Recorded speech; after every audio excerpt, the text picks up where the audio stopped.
And good afternoon, ladies and gentlemen. Welcome out to J.L. Buchstalker Stadium, home of your ASH Trojans, where it is homecoming 2025. We are getting ready for Week 4 action. Trojans sit at 3-0 after a big win down in Destrehan just a week ago. I am Doug Gann with 446Sports. Delighted to bring you ASH Trojan Football here. We've got a lot of folks that have made their way back in for homecoming night. But one of those that has made his way back up here really needs no introduction.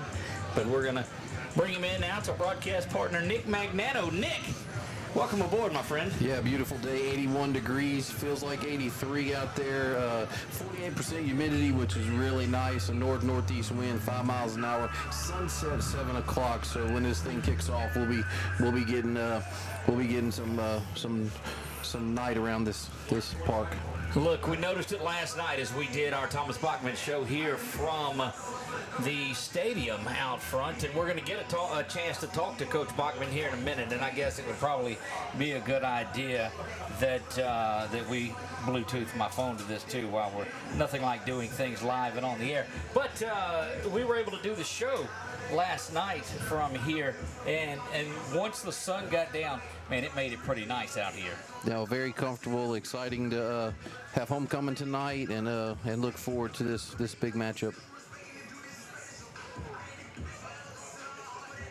Yeah, this is so Opelousas comes in. You remember this was one of those games, I think, Nick, that catapulted the Trojans a season ago. They went down there, and a different Opelousas team. There is no doubt about that. But gone is Coach Zimney Zachary. Coach Harry Coleman moves on from Peabody and made his way down to Opelousas, a little bit closer to where he lives, I think, is what it is. But Opelousas graduated a lot of players off of that team and has struggled to get things going this season. Yeah, it was definitely it was a great game, big matchup. We ended up having to come back twice, and they ended up sealing that victory Once late. With what, 40 seconds to go? Yeah, we sealed that victory late. We had great pregame meal. Yes, we did. That was that our first intro? No, we'd had some from Mama's before. Oh, but yeah. Coach Jimmy said in his best Opelousas, and that may have been the night that we decided to expand into the Acadiana region too. I'm not sure, but we had gizzards and livers and all of that from Mama's Fried Chicken, and anybody that's been down there certainly knows that. Yeah. Well, I'd been introduced to it a long time ago, but we were.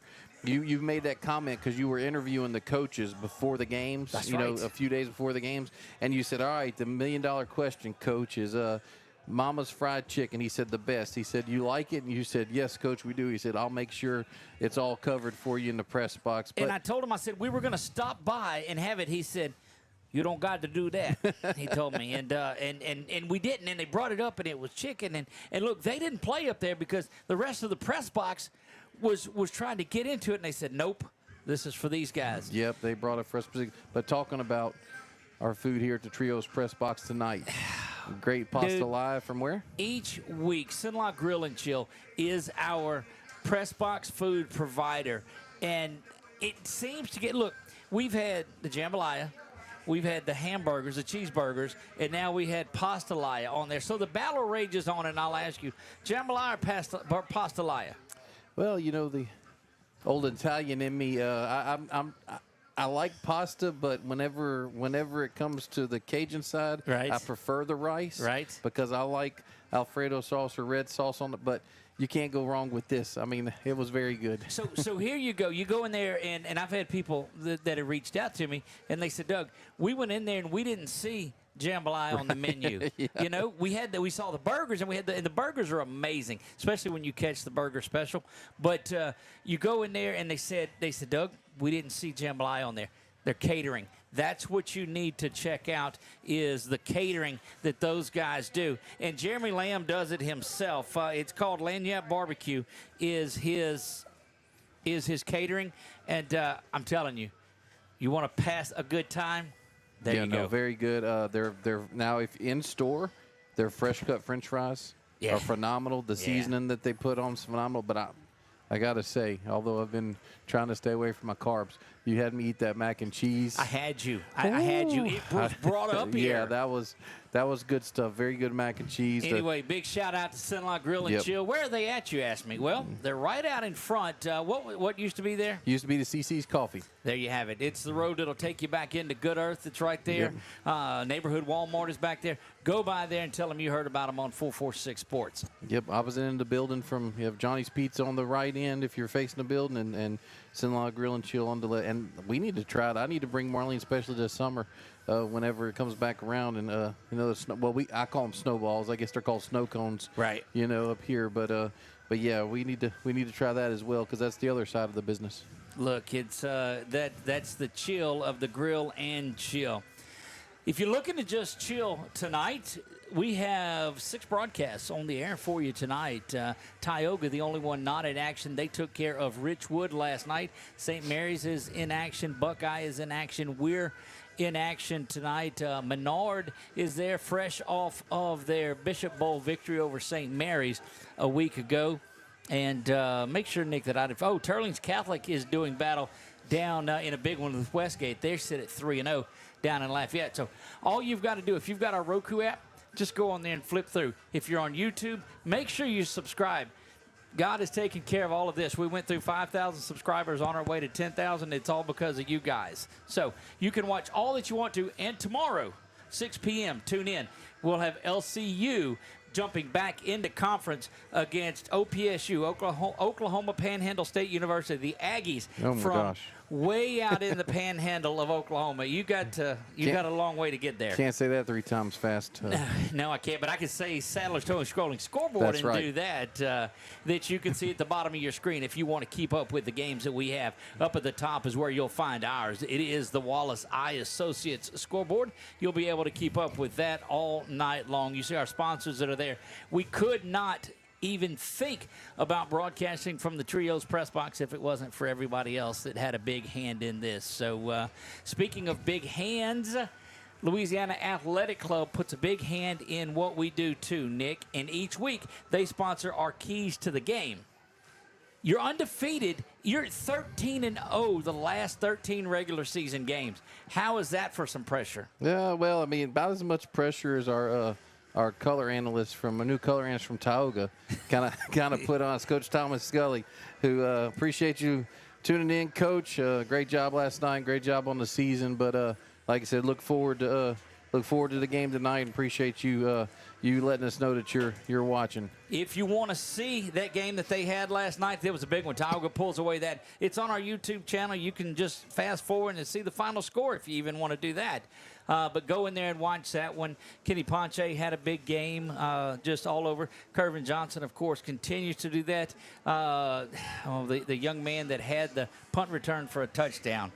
I don't remember his name. And Jackson Tarver, right? Tarver, and that's the first one that we clipped up. So you'll be able to go and keep an eye on that.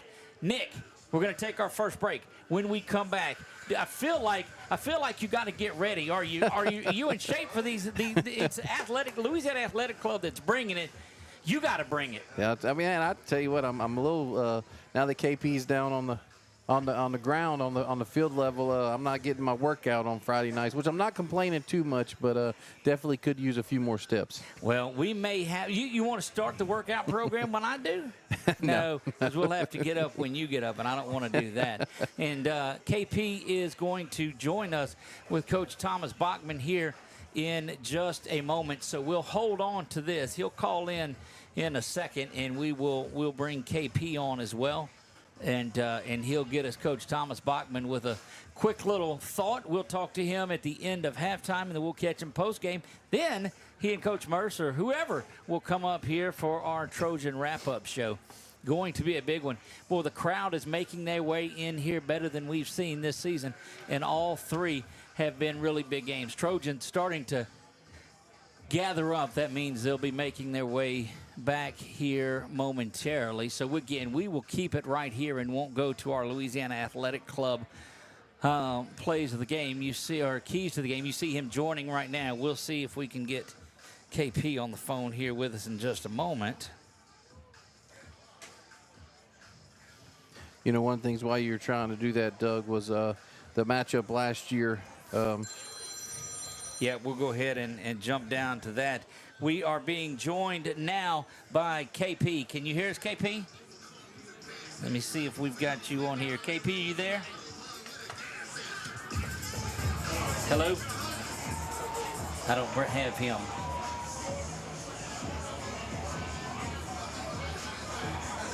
KP, you there? All right, go ahead, KP.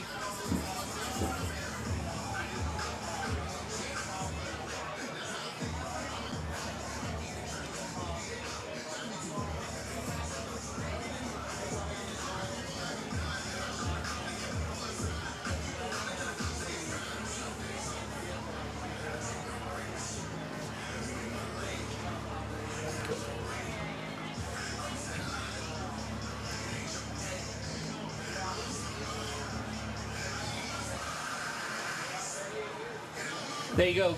Appreciate you, KP. Don't know if maybe the folks out over the air heard that. We're going to take a break and take a look at it before the guys make their way back out here. It is Homecoming 2025. It is ASH. It is Opelousas. It is going to be a battle when we come back.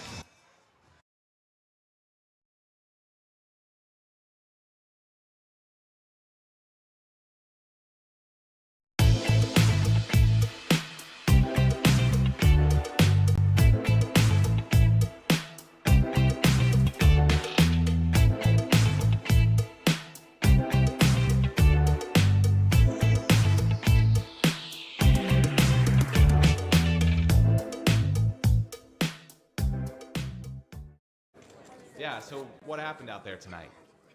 We struck out at home with leftovers, then we remembered walk-ons. What effect did the situation have? Spirit soared. Nick took on a burger. Jen obliterated her ribeye po' boy. And speaking of spirits, Laura even scored a real tasty cocktail. She needed that. Any lessons learned today? Yeah. Head straight to walk-ons. Scratch-made dishes, wall-to-wall TVs, craft beers, and cocktails. Walk-ons for the win.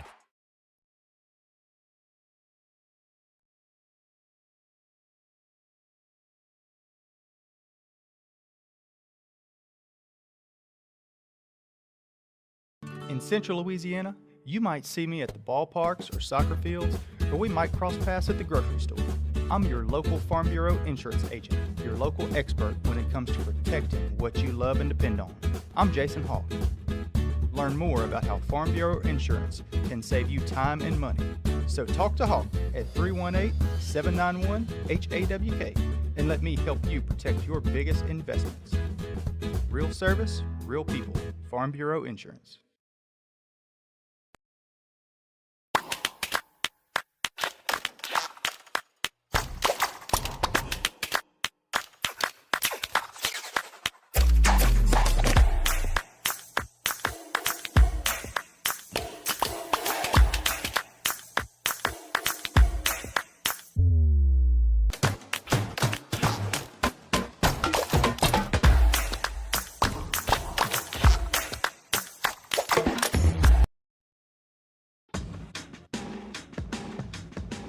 Now's the time to get a great deal on select Kubota equipment.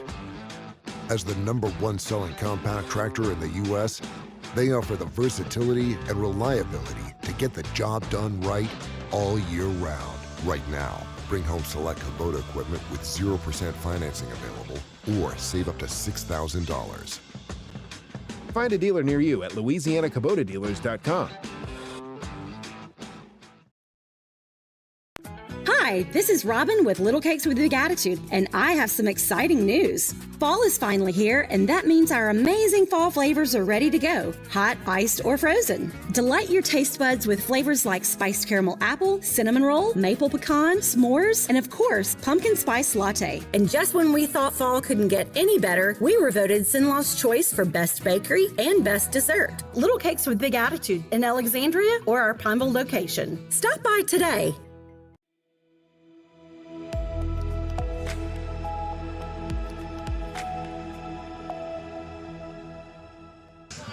And we are back here to J.L. Butch Stoker Stadium, and that is just, it may not be loud out there, but during the pregame, that's incredibly loud. So I'm going to pull that down just a bit. So, Nick, it's been 2 seasons, 3 seasons since you've lost a game with your keys to the game here at home and in the regular season. So, again, there is a certain amount of pressure on you for what has been affectionately named as our Louisiana Athletic Club keys to the game. What this is 3 keys that Nick's going to give us that is going to lead the Trojans to victory tonight. Nick, take it away. Yeah, first one on offense. We need to find a passing game. Last week we had less than 100 yards passing, although we won the game. But need to get a little bit better relationship with the receivers, and look forward to maybe trying to get the tight ends involved.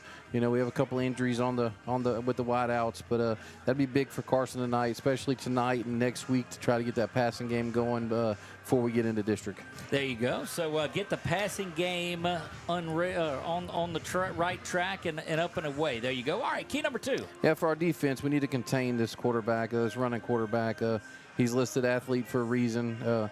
He takes 1 or 2 looks, and then he'll definitely tuck it, and they do got a shotgun, and they do spread you out, but he likes the quarterback run a lot. So we can contain him, make him one-dimensional throwing the ball. That'll be good for us. The one thing that I've seen the Trojans defense able to do is just change the identity of an offense. They want to do something. They work on things to try to counteract this defense, and man, it's just difficult. So we'll see if we can get in there and rattle things early on. They have started fast, so we got to get the passing game going.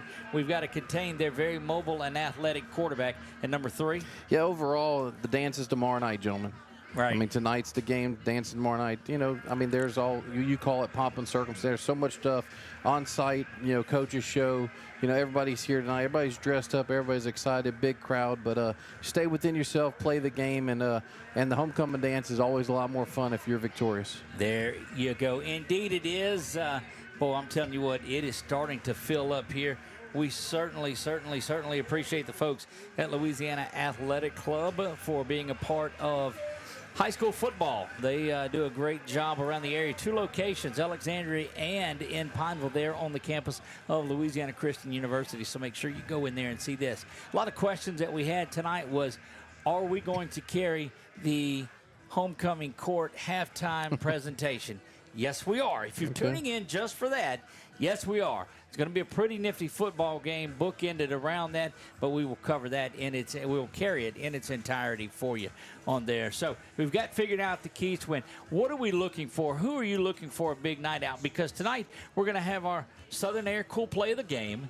We're going to have our Sabine State Bank game ball that is presented. All of this will be done on the show. And also our friends at Express Pros there in Alexandria, next to the old Five Guys over by what's the dadgummit? I go there all the Hobby Lobby is where it is. Boy, did I almost say I go there all the time. I certainly did almost say that. I go there with my wife all the time. But all that notwithstanding, who do you see maybe coming out having a big night tonight? I think personally, Alex Fontenot is going to bounce back. Last week he had 1 reception. You know, he was targeted 4 times, had 1 reception for 8 yards, and that's definitely the lowest he's had all year in an individual game. He started out a little shaky. He ran a couple of bad routes, you know, to start off, but I expect him to bounce back. I also look for Gaines McKenzie. I think this might be a game to where number 80, Gaines McKenzie, I think they might utilize him a little bit more with KJ Ray being out. Hayden Burford, he had 2 targets last week. He caught 1. He had 4 targets last week, caught 2 of them. You know, had 1 go through his hands and end up with it as an INT. But I think Fontenot and Gaines McKenzie and obviously casing out the backfield. I mean, when they're constantly focused on that running game, you know, like the 50-yard, you know, touchdown pass last week. There's 2 of them that he's had this season, yes. too, those wheels out of backfield. And, oh, by the way, you'll see Jakyron Griffin out there, too. We like to call him K5. For those around the state, though, it is Kyron Griffin. It's Jakyron Griffin, but he likes to go by Kyron Griffin. K5 is what you'll hear us refer to him a lot tonight. Now, there's going to be one that I'm not even going to say on air, but I'll tell you whenever we go to commercial break. Is this a key to the game? No, it's not a key to the game because I don't know, but there's another one, okay. another athlete that's been on film at practice. He's been as a wideout, and I expect him to get at least 1 or 2 plays tonight at wideout and see. But definitely, Kyron's in there a little bit more, and the reason why Kyron can do that is Trey's. The way Trey's play, we call him Z9 Zone 9, but the way Trey, you call him that. I call him K9. That's right. The reason why he's done so well, also Carrot Gaines in that apex position. That's right. But Raymond Harris, Maurice Jackson, Jay Frazier. I mean, whenever you have cornerbacks and safeties like that, that allows you to take Kyron and put him at wideout. And then, like I said, I'm giving Doug his new number, but I see it. And that's been the rumblings that have gone around. But you talk about those corners that are out there, about Jackson and about Harris and about Frazier and about these guys that are out there playing it. It starts to remind you of the days that Robert Bennett was here, that Keontae Frazier was here, and those guys that just were locked down out there, and it let the front seven do their thing.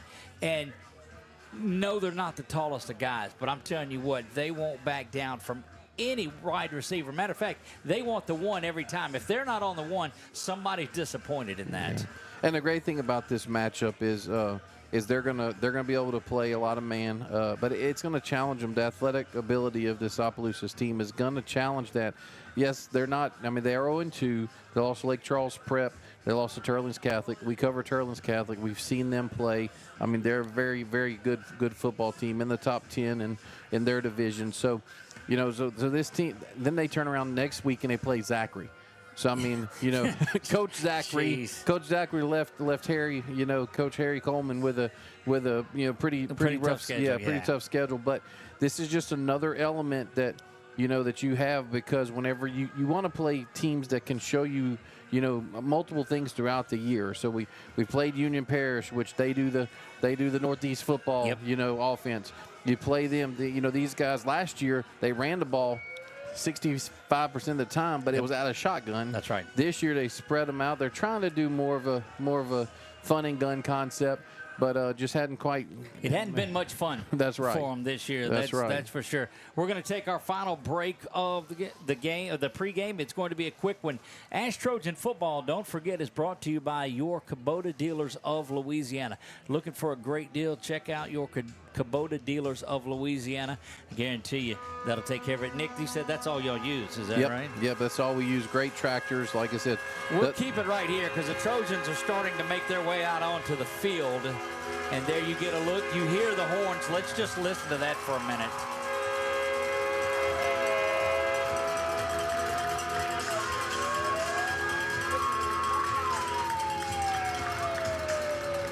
Somewhere I'm channeling my inner Johnny Cash. You hear the train coming. It's these guys are fired up. They play with such intensity and physicality, and man, they're getting ready to make their way out. You see the smoke coming out. We'll get a good eye on that as the Trojans will make their way out, and then of course we will have our presentation of colors, the national anthem, our prayer, and coin toss and kickoff, and we'll work in a lot of those breaks that we didn't get to, but. ASH Trojan Football is brought to you by your Kubota dealers of Louisiana. I am Doug Gann alongside of Nick Magnano. We are broadcasting live from the Trios Press Box. Here come your ASH Trojans.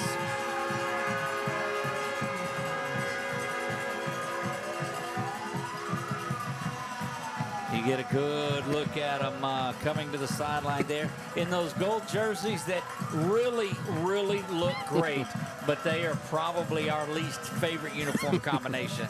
Yeah, I have to break out the binoculars, but yeah, see where Xavier White and Peyton Hobbs have the smokers, and when I saw the guy carrying them earlier, now I didn't know what it was, but now I see what it is, and yeah, but just another added element to the game, and like I said, this is a big match. Look, indeed it is. The Trojans looking to go 4-0 before a trip near the Texas line over to Manny. But we are going to step away and let you watch the presentation of the colors. And we'll have our prayer and our national anthem. And we'll be back to you for the coin toss. The left rifleman is Cadet Staff Sergeant Kingsley Evans. And the right rifleman is Cadet Gunnery Sergeant Brody Ezernak.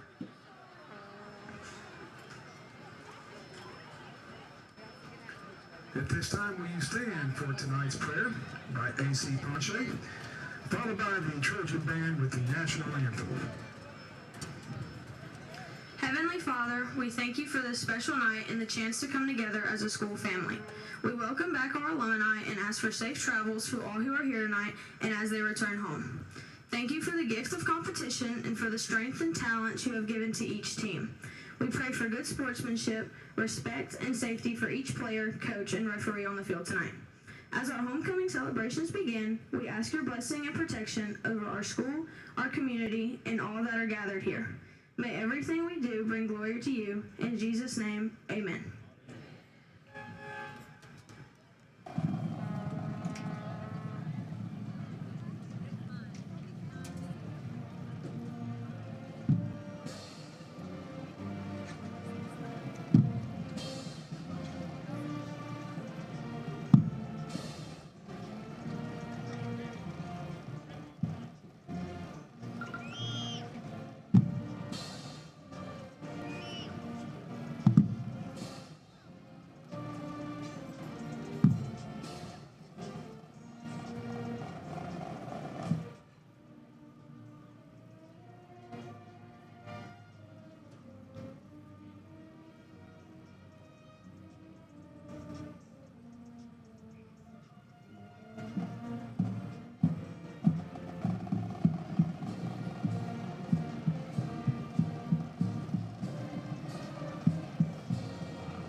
When it comes to celebrating big moments, BK Distributors has you covered.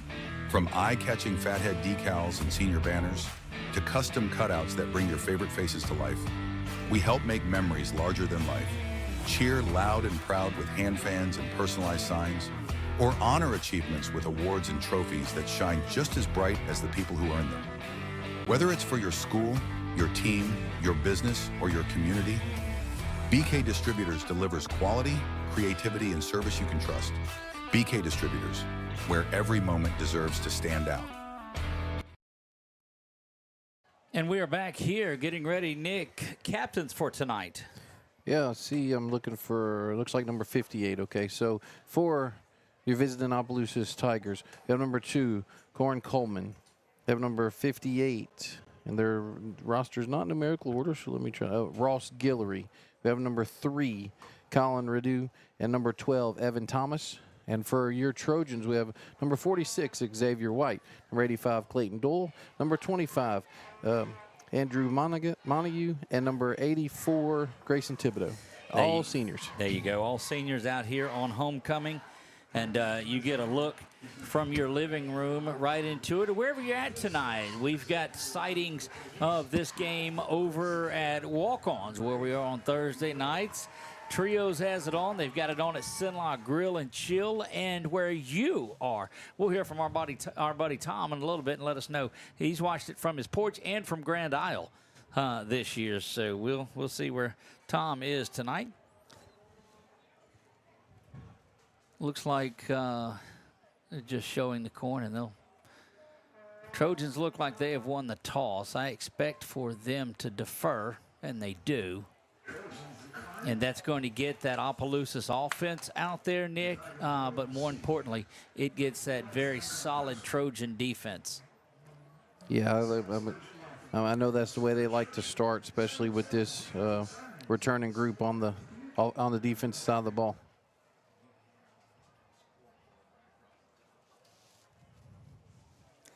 All right, we are ready to get this thing going. We'll let the crowd get into it just a little bit too here. So the Trojans deferred, which means they'll get the ball to start things off in the second half. But right now they're going to kick it away and try to get a 3-and-out. I'm not saying that I've seen an onside kick to start games off, but I've seen a few things. Yeah, that's very possible. Sure. Back deep to receive. Looks like number 1 is back there. And I don't understand the non-numericalness of that. I do not have a number 1 on their roster. But isn't that what you see closest to Yep. us? Yep, it looks like number 3, Colin Redu is... no, I'm sorry, Jalen Owens, number 1 is there. He's right under number 11. So, Owens and Redu. Eli Fung, the junior kicker, set to kick this off. Arguably one of the best 2 kickers in his household. So there we go. Had his sister, who's a senior Troy doll, on last night on the program here, and so tremendous family, and we're close to kicking this off. A lot of alumni in here. Got a treat coming for you at halftime, but right now, as the sun starts to set over 800 on the drive, we are ready to get this thing going.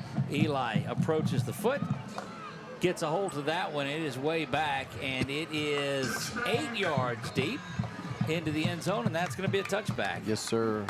48 minutes of football and the rest of your life to remember it, Doug. So the record for this season, 9 touchbacks in there is what he had. So he's got 1 out of the way now. That just means your Trojans have to put up a lot of points in order for that to happen. So we'll see what is able to take things off. First down and 10 we go. 20-yard line. Tigers have it. They're going left to right, heading towards the baseball field. They set a man in motion. That's going to empty out the backfield. And we talked that we thought that would happen a lot. Ball is snapped low, but held on to, and so is the quarterback. Yeah, big work there by Ethan Richard on that tackle for no gain.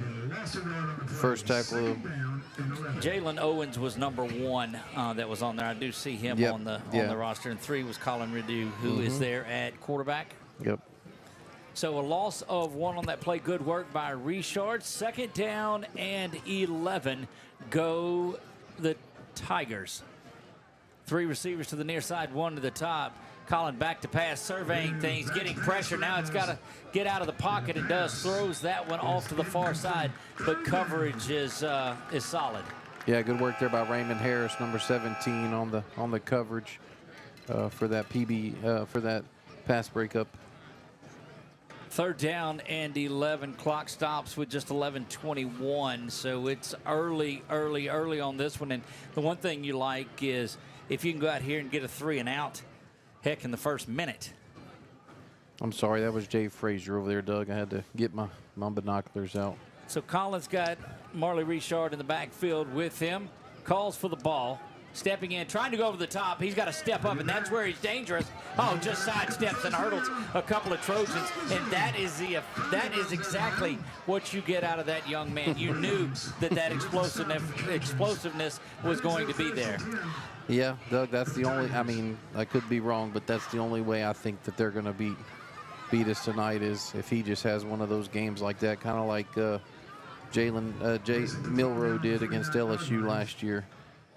Look, you got to be careful hurdling like that, though, because these guys are going to stop ducking down on it and going to go up high, and that could be trouble. First down at 10 near midfield from the 49-yard line, and that is offsides by Peyton Hobbs.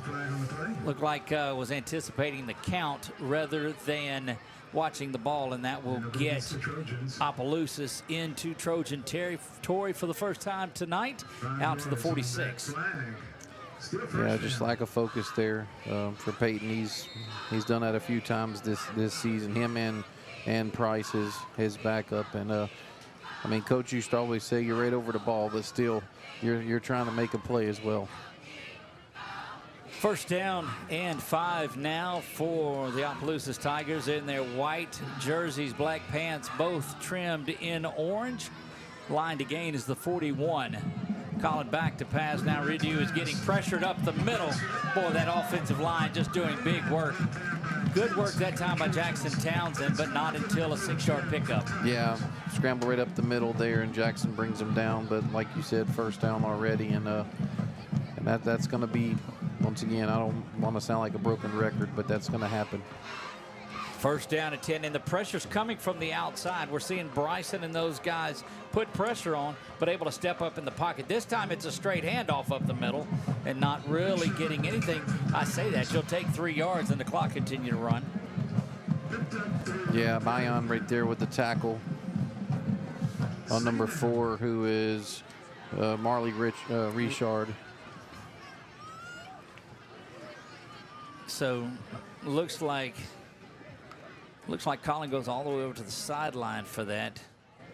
Yep, they got it listed as an athlete back there, quarterback, and he is certainly proving that. Second down and 7 following that 3-yard game.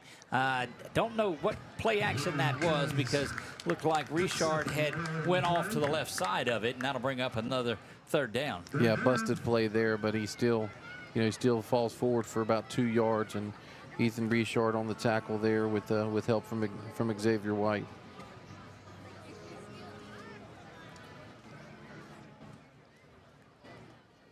This is 4-down territory for them, Doug.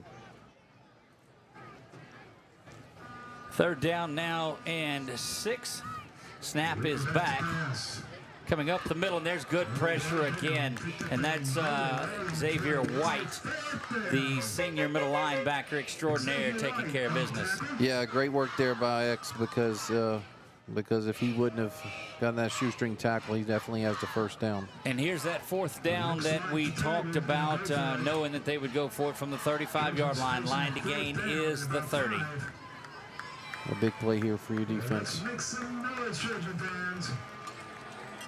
4th down now and 9:15 to go here. Trojans expect them to bring pressure, but keep an eye out on the quarterback.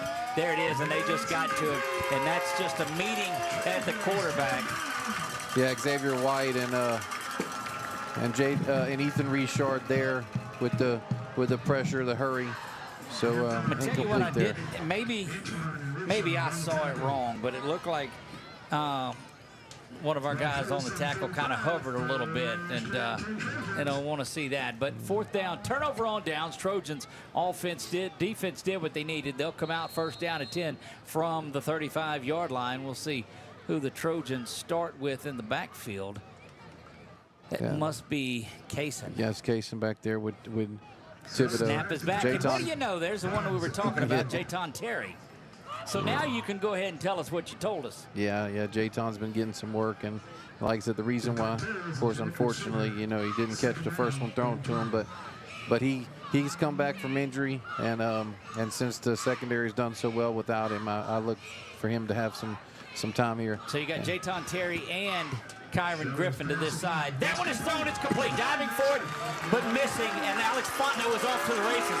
Fontenot is going to go all the way, and boy, what a big-time pass it was, right past the diving defender, and Alex Fontenot houses it. Yeah, we learned last week with our defense, Doug, if you're gonna try to jump that route, you better get a hand on it. If not, Alex took that stop route, a little out route, and turned up the field for 65 yards, and I was excited to see that, and excited to see. I figured he would have a good bounce-back game after last week.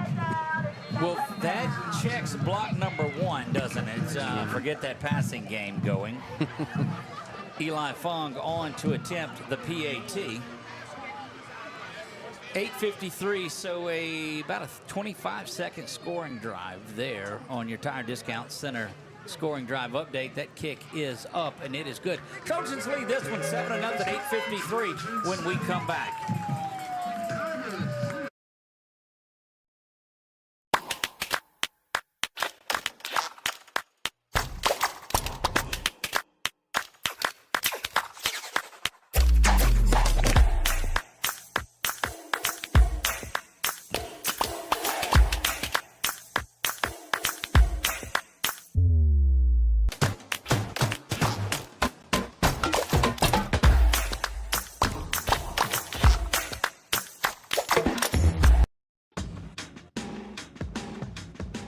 Now's the time to get a great deal on select Kubota equipment. As the #1 selling compact tractor in the U.S., they offer the versatility and reliability to get the job done right all year round. Right now, bring home select Kubota equipment with 0% financing available or save up to $6,000. Find a dealer near you at LouisianaKubotaDealers.com.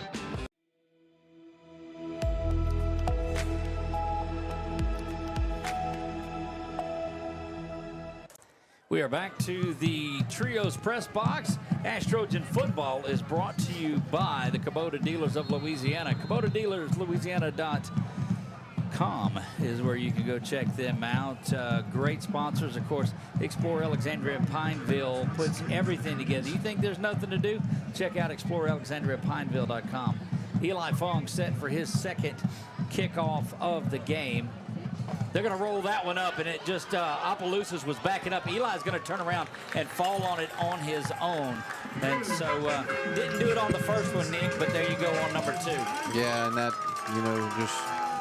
he just waited patiently on that one after they, after they left. And like I said, once you see him on film, just kick it and kick it and kick it. And, there's going to be an opportunity for your Trojans. And look, there's nobody along the 50-yard line. Opelousas had dropped back so much, but it was a 65-yard touchdown pass from Sellers to Fontenot. Now you get the onside kick, and the Trojans set to do business here from the plus 49-yard line. Noble and Kaysen in there, Doug. Yeah, Noble, Kaysen directly behind Sellers. Noble off to the right, and that toss goes off to the far side, but a whistle prior to the kickoff, to the hand snap. So that was actually Noble that was directly behind him, it looked like. False start is whistled. I didn't see who did it, but Coach Bachman nodding his head like he's okay with it. Yeah, we have, looks like Thibodeau's in at H-back. Fontenot, no, this is Burford out here on this side. Yeah, Burford coming all the way. He's at the numbers closest to the Trojans bench. High snap and a handoff off to the right side. Now coming left, cutting forward and gets back the 5 he lost, plus a couple does Kaysen Williams, so give him 7. It'll be 2nd down and 8. Yeah, 7-yard gain here off this left side behind Aiden Price and Carter Rivette. 2nd down and 8. Trojans go tip-off. Handoff once again, banging his way up the middle, and good-looking run there. Yep, 10-yard gain there for his. That was Noble. Yep, that's Noble. Sorry, ladies and gentlemen. It's hard to see their numbers. You got to see where they're at. So Noble is directly behind Sellers here, and Noble's going to get it again. Does a little, boy, he does that Barry Sanders type jump cut is what he does, where he just changes directions without even, changing directions. Yeah, 9-yard gain there. So straight up the middle behind De La Cerda. 2nd down and 1, but perhaps a timeout prior to it. It is. Opelousas takes the timeout. We'll take it with them. Be right back. You're watching ASH Trojan Football that's brought to you by the Kubota Dealers of Louisiana right here on 446 Sports. The Rapides School-Based Health Center brings healthcare straight to your child at no cost to you. We provide comprehensive physicals, wellness checks, sick visits, sports physicals, immunizations, behavioral health counseling, and more. Our licensed medical providers, nurses, and social workers are ready to care for your children with no out-of-pocket cost to families or the school board. Our purpose is simple: keep students in school, parents at work, and help students thrive. Sign up today and help keep Rapides healthy.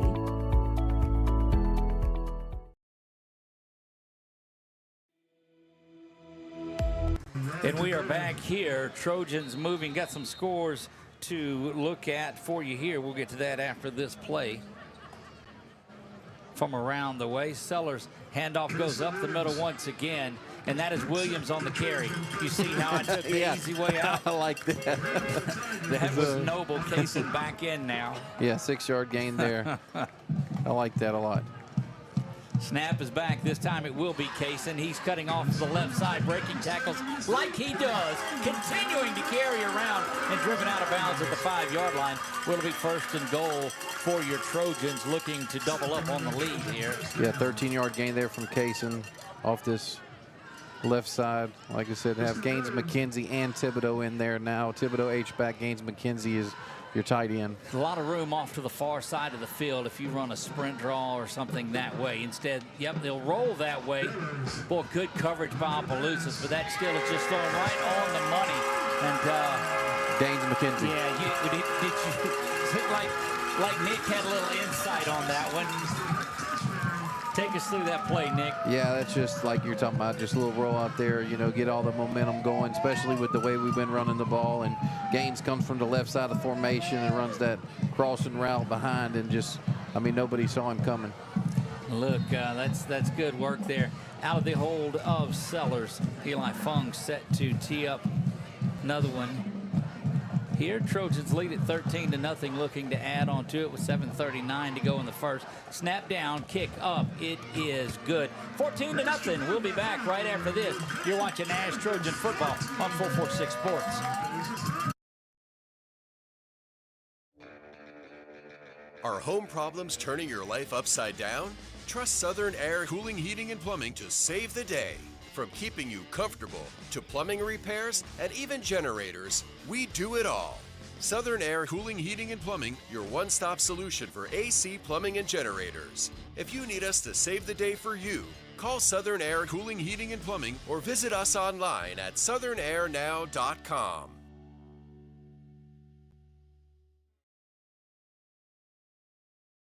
Back here to J.L. Butch Stoker Stadium, Trojans bust down to a 14-0 lead in this one. And you said you thought the passing game would get going. It has done that. 2 touchdowns here in the first roughly 4.5 minutes or so of this one. 2 different receivers, and both of them were picture-perfect passes from Carson Sellers. Yeah, all spring training, whenever we were come out here, we'd talk to the coaching staff. They were real high on Gaines McKenzie at that tight end position, and I'm kind of surprised it's taken them this long to get him more involved with it.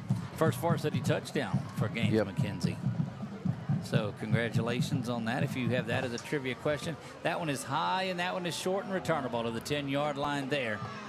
Go the Tigers off to the far side, but there's that Trojans kick return team that has just been the deal this year. Yeah, Raymond Harris, one of them. Sykesville, not surprised. And Clayton Doyle. That's all three guys that are just ball hawks on special teams, and those are young men who take that challenge on that third team, that special team role, and glad to see that they put the effort in like that. I'd like to welcome all of those fans from around the state and the country that are watching this one on our YouTube page. Make sure you hit that subscribe button for us. First down and 10. Kind of a quarterback option there. He tried to hang on to it and pull it out, it looked like, but handoff was there and going to be back to the line of scrimmage. Maybe a half a yard is all. Yeah, Quentin Price in there, and at the nose guard now for Peyton Hobbs. Him and Sykes on the play there. Menard has an early 7-6 lead in that one. They are all the way as close to Mississippi as you can get. They are in Vidalia. No, that's Grant. Grant's in Vidalia. Menard's in Abbeville. Menard's in Abbeville, but still close as Mississippi as you can get from here. Let's go with that. I got you. Okay. It's hard keeping up with 8 teams over the weekend. Contact was made. It looked like that'll be offsides. That's twice on both of our nose guards. They may call false start, and they do. So, okay. We'll take it. We'll take it. Quinn's the biggest fan of that call right there. That one didn't go down for him. Second down and 15. Go the Tigers from their 20-yard line. 21, give it. Second down and 15. Snap is back. Collins got it. He's going to step up in the pocket. He's being pressured. Oh, and here comes a little bit of spy action. And look, I'm going to tell you what.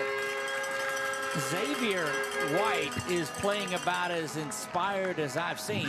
Of course, last week he had 17 tackles, so that was pretty inspired too.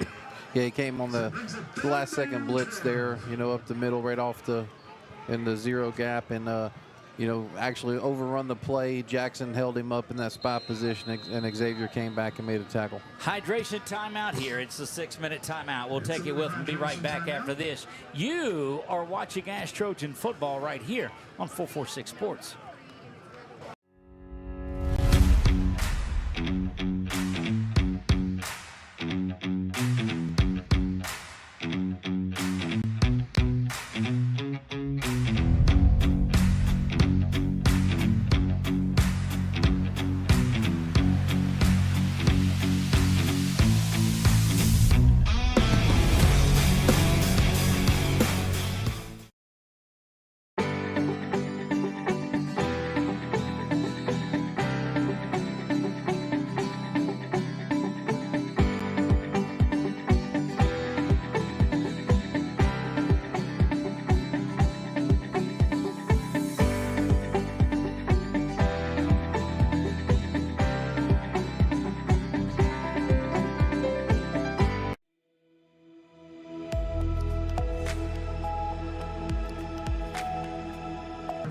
Third down and 13 on here. 6 minutes to go. Back to pass. Now going to step up again. Good coverage downfield. Good work by the offensive line, but finally it collapses, and the pressure of the Trojans defense starts to check on. Boy, look at the. Have you seen him more fired up than that? Yeah, Xavier White, Peyton Hobbs there. I'm going to give him a half sack. Good work there, but like I said, it was the coverage of the secondary that really made that happen, and their motor up front. Kason Williams will go back deep to receive this. Has already returned one on the season. The sophomore running back slash punt returner slash is doing great work. He stands at the 49-yard line of the Trojans. Fourth down and a lot. We've already had a blocked one this season as well. Speaking of punts, maybe a neutral zone issue there. We'll see where it came from. It may be delay. I don't know.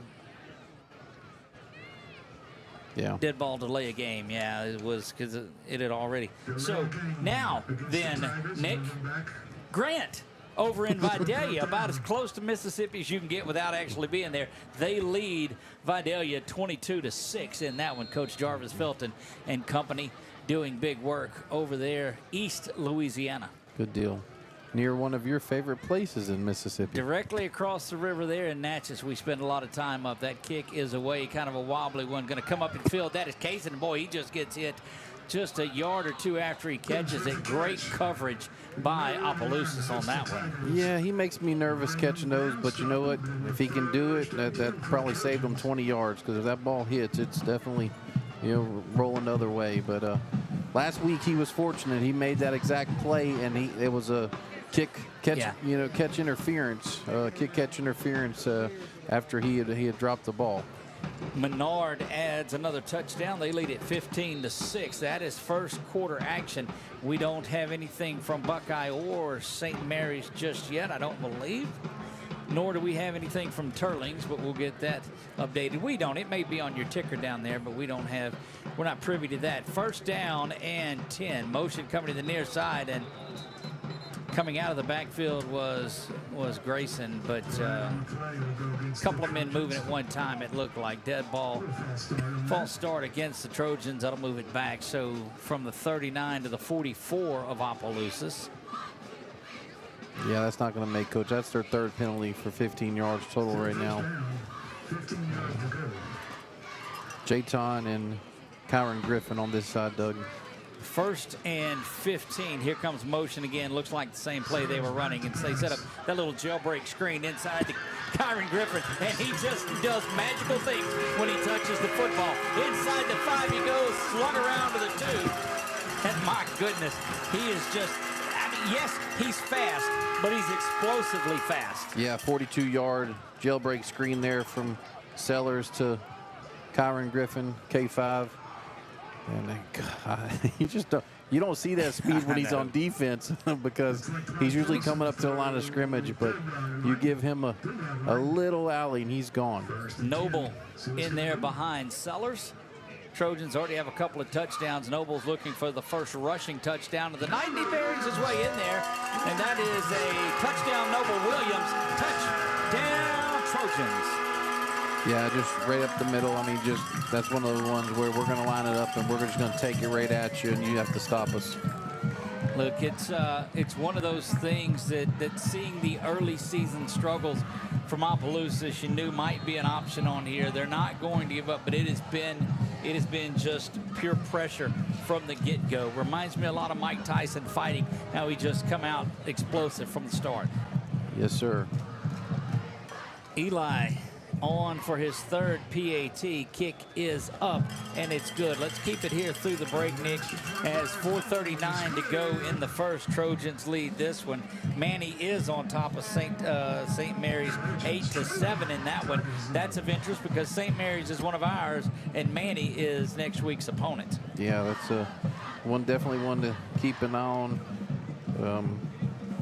So far, Doug, Carson he's 3 for 4 for 112 yards, 2 touchdowns. So good bounce back from him and with the wide receiver group. Look, we saw this a lot in that Tioga game last night as I'd watch it.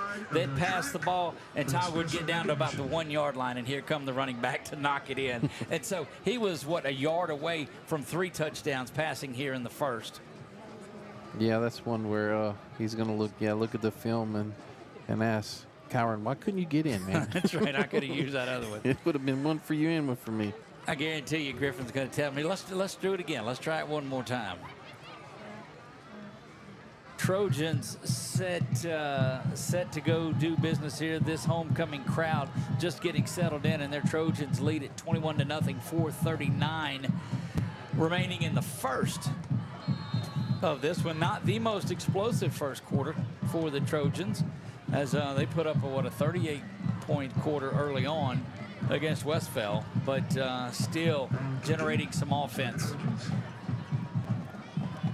Eli points it out, steps to the ball, and delivers this one that is up and deep and back and into the end zone. And Nick, you're a big fan of those, aren't you? Yes, I am. I don't like any opportunities you have in this, especially when you're dealing with 14 to 18-year-old young men who, have to stay in their lane and go down and make a tackle. Although this Trojan team has done really well over the 3 years or 2.5 that I've covered them on special teams. Look, your special teams practice when you're playing the Trojans is tough because you've got to cover the onside kick. You got to cover a pooch. You got to be careful of one going over your head and deep. It's just not your normal everyday kickoff. First down and 10 from the 20-yard line go the Tigers of Opelousas. They go in towards the baseball field.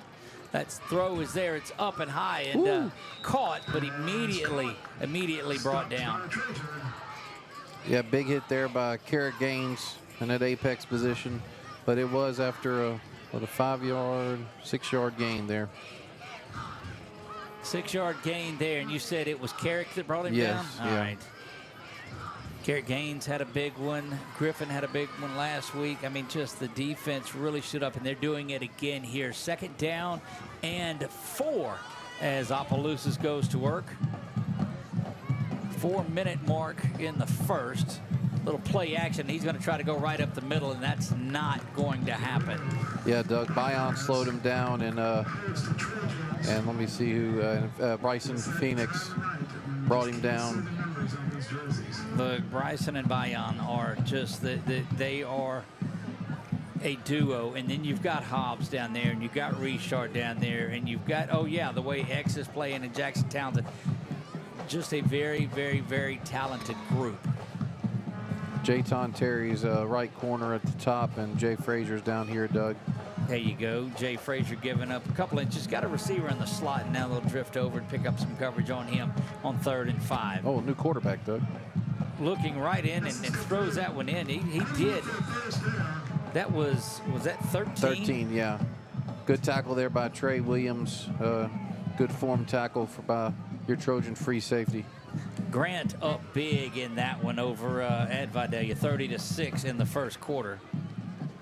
Yeah, Doug, 13 is he on the roster? Trying to See, that's what we talked about in baseball. That'd be something. Yeah, so far we have a Basketball would be a 13 and technical. we have a 13 and a 10 that's not on the roster. First down and 10. Speaking of 10, from the 39-yard line, handoff goes off to the right side, and here comes pressure, just shooting into the gap and coming up and getting that. Might have got a little bit of a stinger. That was Gann that come flying in and made that tackle. Yep. Carrick in that apex position, that's the one thing about him. He does do well covering, but he will come up and help run the fin really well in that position. And if you guys don't know what the apex position is, it's the same position that Harold Perkins is playing on Saturday nights for LSU. And the idea of it is that it's that predator position where he's going out and seeking out the ball is what it is. Doesn't really have anybody to cover, but he's going after the ball. Here comes pressure up the middle. Lets you think they're setting up a screen. Throws it away. That's going to be an illegal touch is what that'll be. It should either be grounding or an illegal touch because it comes around and hits an offensive lineman. But unless they called the fumble out of it, needless to say, it's all the way back. But when your two defensive linemen, Nick, get there before on a screen, that's firing through. Yeah, the offensive lineman just, I mean, they didn't even pause for a second and stop Bion there in Phoenix. Money down shows 3rd and 21. Have to get all the way out to the 49-yard line. Do the Tigers of Opelousas. Snap is back. Here comes pressure off the corner. And having to throw it away right to the side, the blitzer was, Nick. Yeah, Kyron Griffin there on the coverage on that slant, and the pressure put on by, looks like Carrick again, or is that Trey? I'm looking, see if he'll turn. I think it's, Carrick put pressure on the quarterback there and made him throw it just a little bit premature. You know, we talked to a lot of the support, the Troy Dolls, the cheer, the palm line, and the band, and talked to them about how magic Friday nights were. And boy, they're just, you're seeing one of those tonight.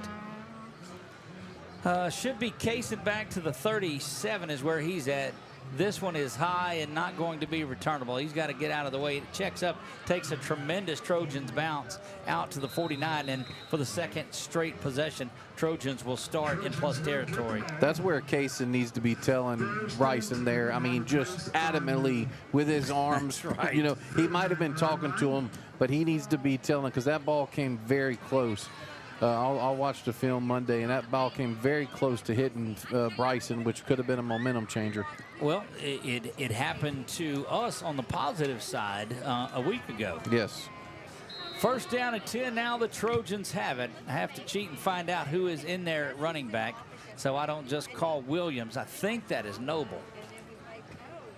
And I say it's Noble because I see 3 on the sideline. So there you go. Sellers back to pass. Going over the top of this one. Wide open to the 15-yard line. 10-5. Touchdown. Yeah. Kyron Griffin there on that 49-yard just post route. Just outrun him. And Carson put it right on the money. So that's good work there. And that's what this Trojan team has missed, Doug. We have not been able to get separation most of the season. The speed on K5 on Kyron Griffin is ridiculous, how he flies down the field like he does. And my goodness. So we told you he'd say, look, throw it to me just a little farther and I'll go out there and score. He did have to slow up on that one, but I would have much rather him caught it with his hands than basket catch it, but he caught it, and it's a touchdown. Look, he's 2 catches nearing 100 yards of receiving already in this one. Kick is up, and it is good. 1:19 to go. We'll be back. Trojans in command of this one. They're up 28-0 when we come back.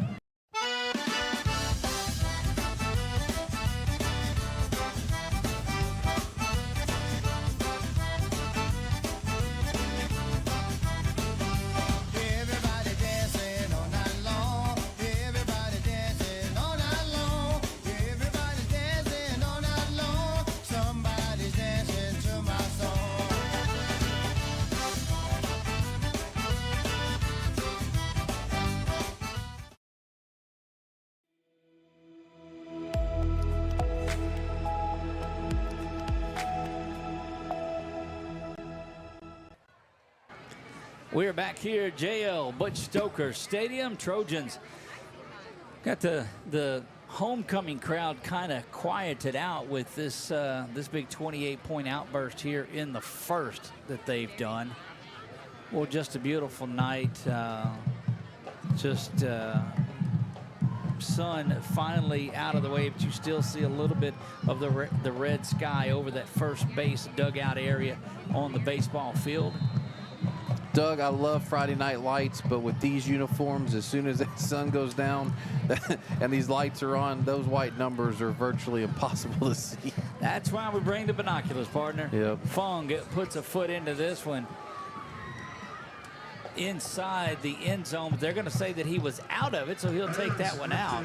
Yeah. And might want to hang on to that one and let it go. Back to the 17, 18-yard line. Yeah, 47 there, which is Amarian Simon, and he's another one that's on special teams that does really well for this Trojan ball club. So by bringing it out, they lose a yard. It's first down and 10 from the 19-yard line. Trojans up big in this one, 1:13 remaining here. Yeah, Doug, Sykes, Price, and Boatman across the front this series. I think our reigning lineman of the week or from the week. Yeah, that's right. Jay Sykes sure is. Oh, wow.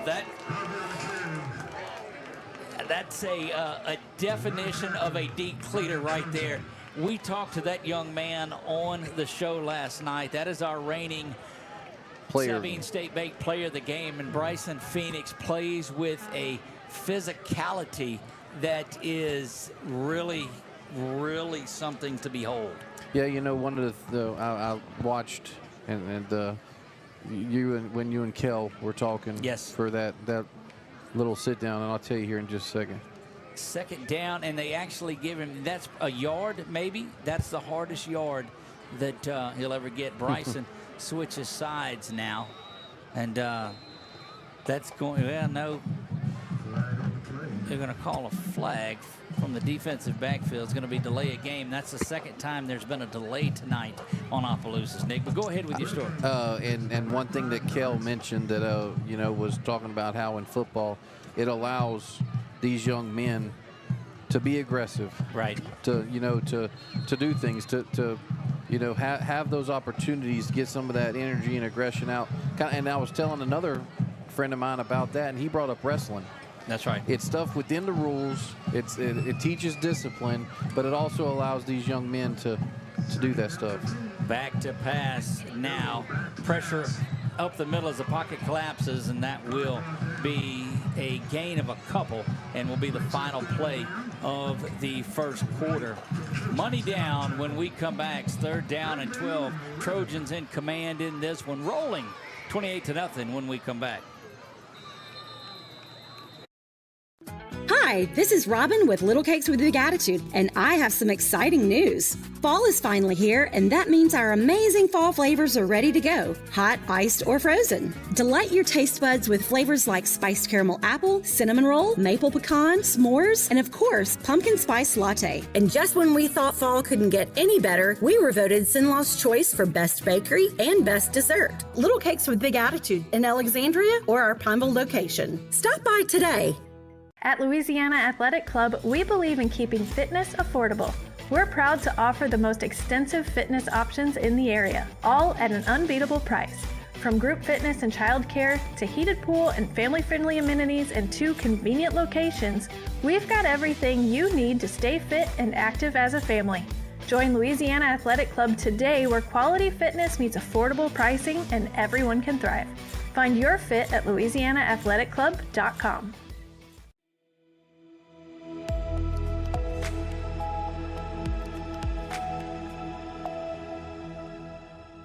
We are back here, and you know it's just wrong of me to run a commercial for Little Cakes and then a commercial for the Louisiana Athletic Club. How you gonna have cupcakes and then run a workout video? What is that household like? Well, you know what they'll tell you is they'll tell you come enjoy Little Cakes and then go work out.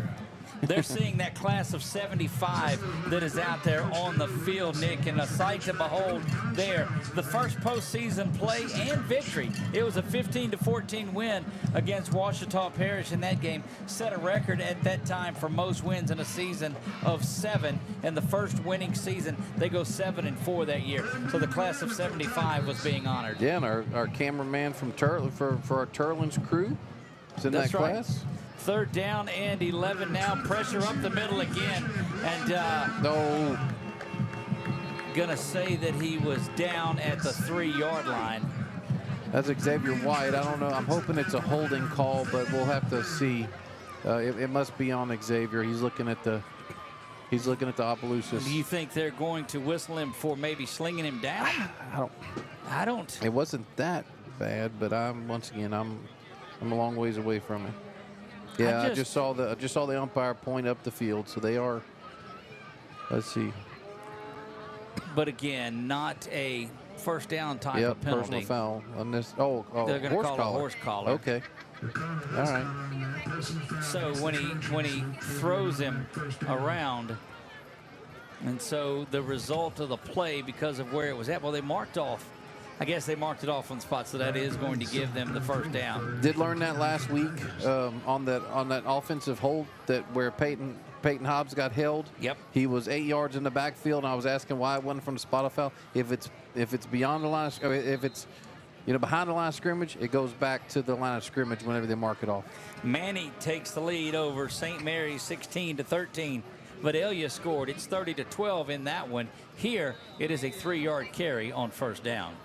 Yeah, a bunch of Trojans there. Looks like Richard, Hobbs. Of course, obviously Xavier, but I'm sorry, it was Sykes and Hobbs over there. And then also on the horse collar, it doesn't have to be in the back. Right. Anytime around the collar. So, and that looks like that's what he. And he lets up, unfortunately, and just doesn't lay him out. But he goes and slings him down. Right. Got a little of that up at the shoulder blade and the shoulder pads, and that causes a penalty. So great to see that class of 1975 out there tonight. 50-year reunion, and that is another one. And boy, that is you'll probably see him come off. That is offsides against the Trojans. And this is, Doug, where we were talking about the dance being tomorrow night, and staying focused.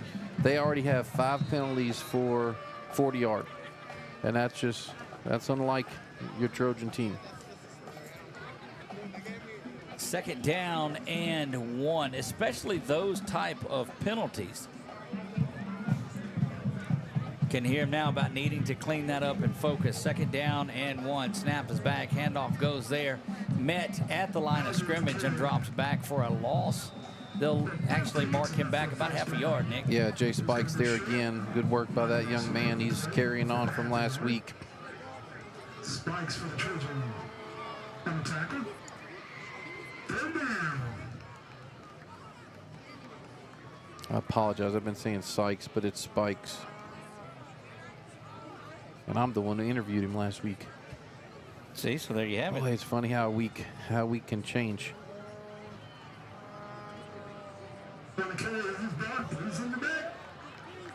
Big work again in that backfield and just continuing to roll back time. This time, no penalties, Nick. Yeah, Xavier White, Jackson Townsend, Salt and Pepper there, as they call themselves. And then, like I said, Bayan, Ethan Richard, all there. Multiple people on that tackle for loss. So that'll bring up 4th down and 11.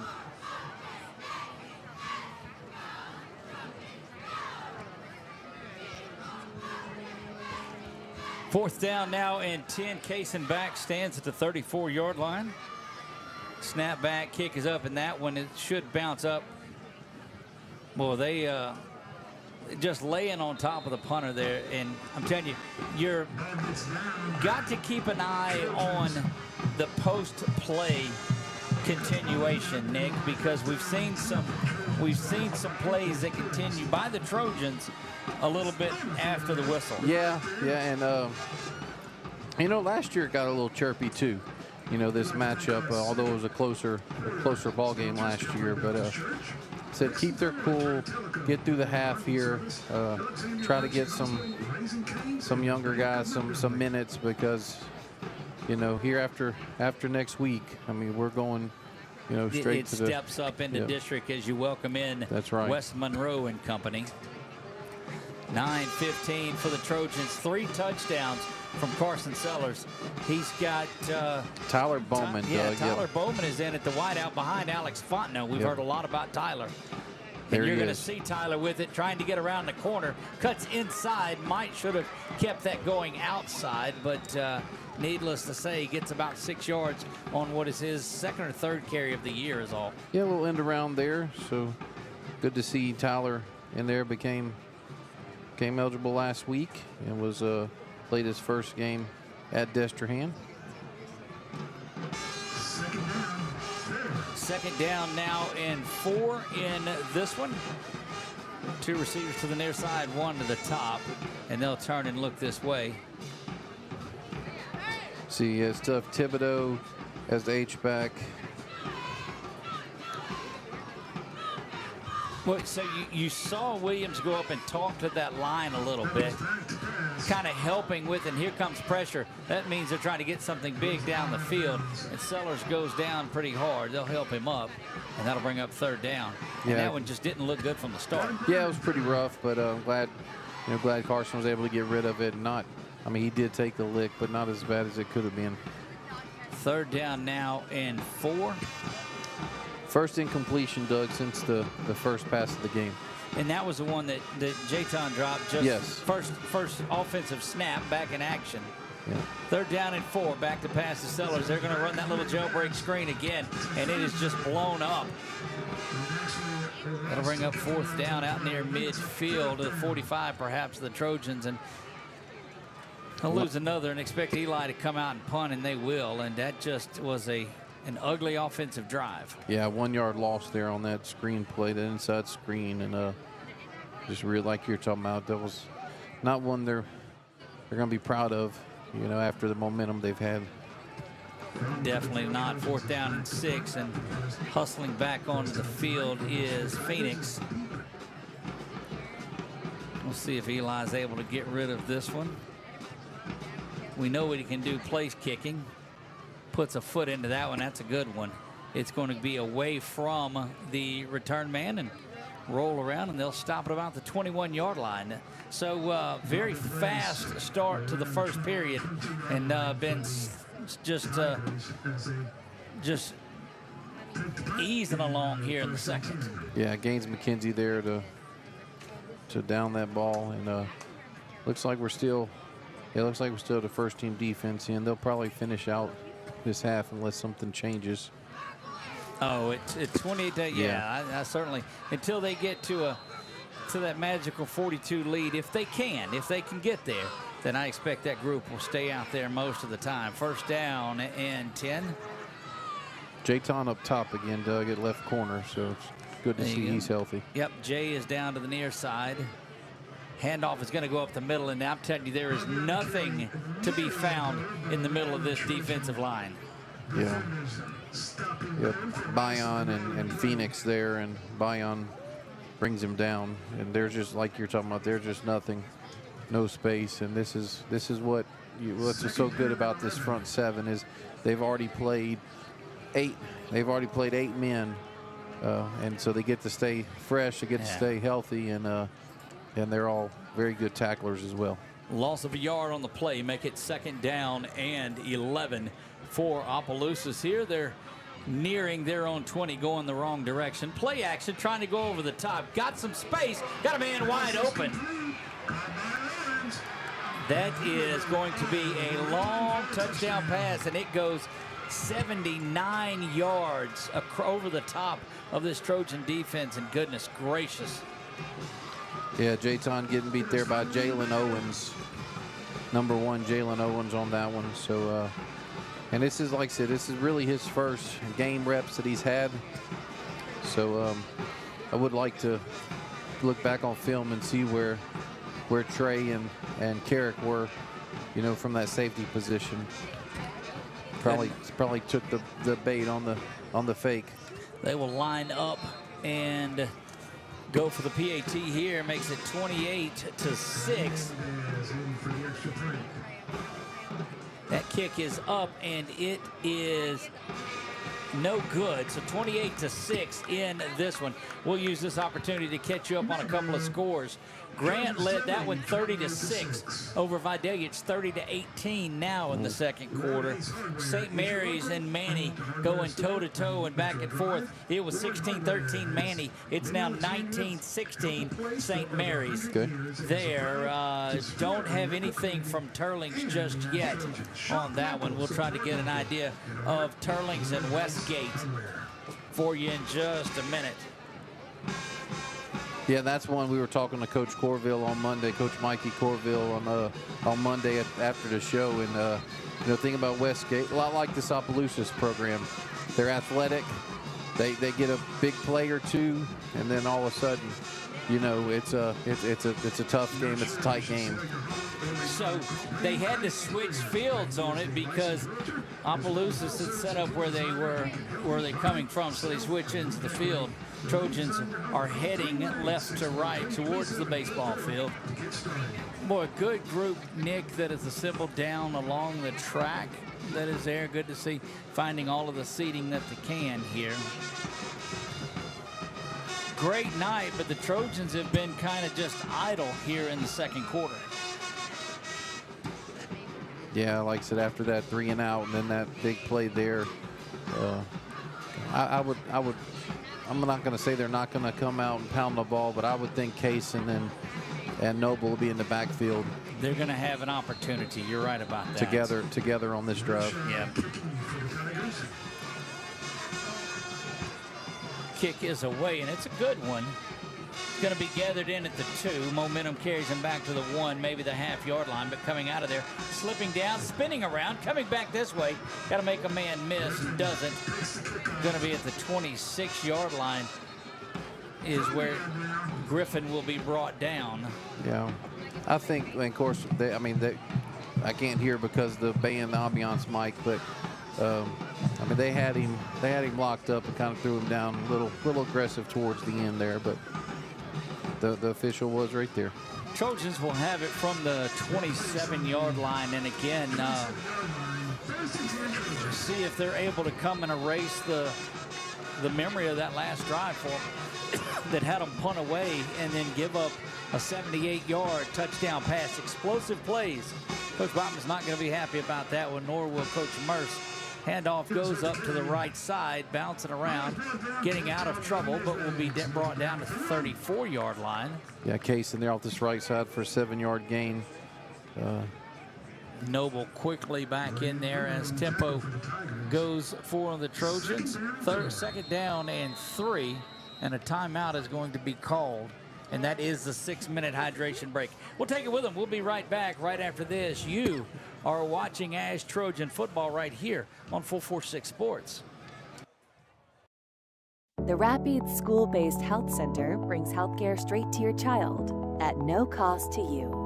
We provide comprehensive physicals, wellness checks, sick visits, sports physicals, immunizations, behavioral health counseling, and more.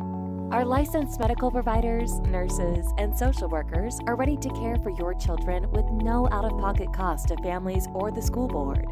Our purpose is simple: keep students in school, parents at work, and help students thrive.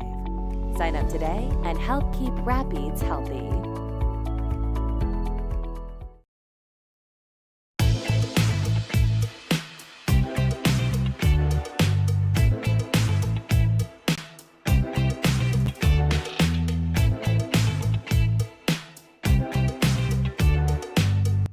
Back to work we go here after the hydration break to the Trios press box. I am Doug Gann alongside Nick Magnano. Noble Williams with a big run out to the 45-yard line and goes there.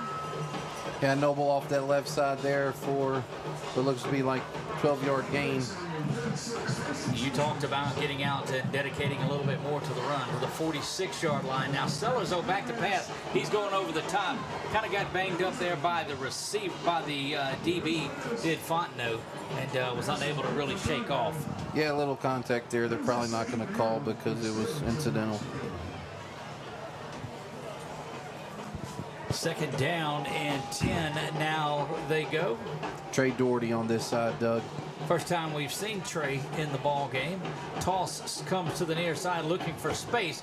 Has to, boy, look like he slipped a little bit trying to make that cut. Yeah, they're going to give him, looks like 5, Noble, but boy, like we talked about, he runs like he's mad at the ground, and the ground got him that time.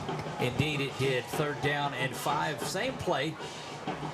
Gets out a little bit further, slung down for the first down. That might be Bowman, Doug. Is that Bowman? Yeah, that's Bowman. Yeah. Okay, did he just come in, or you know if he was the last one? Do you know? I don't. That's gonna. So he's given 5 there on for a first down. Well, Kaysen is back in the game, and I just developed some sort of a big echo in my headset there. That may take care of that a little bit. Okay. Timeout taken here. We'll take it with them. We'll be right back. Don't go anywhere.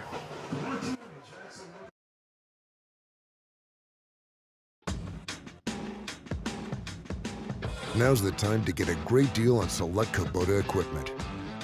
As the #1 selling compact tractor in the U.S., they offer the versatility and reliability to get the job done right all year round. Right now, bring home select Kubota equipment with 0% financing available or save up to $6,000. Find a dealer near you at LouisianaKubotaDealers.com.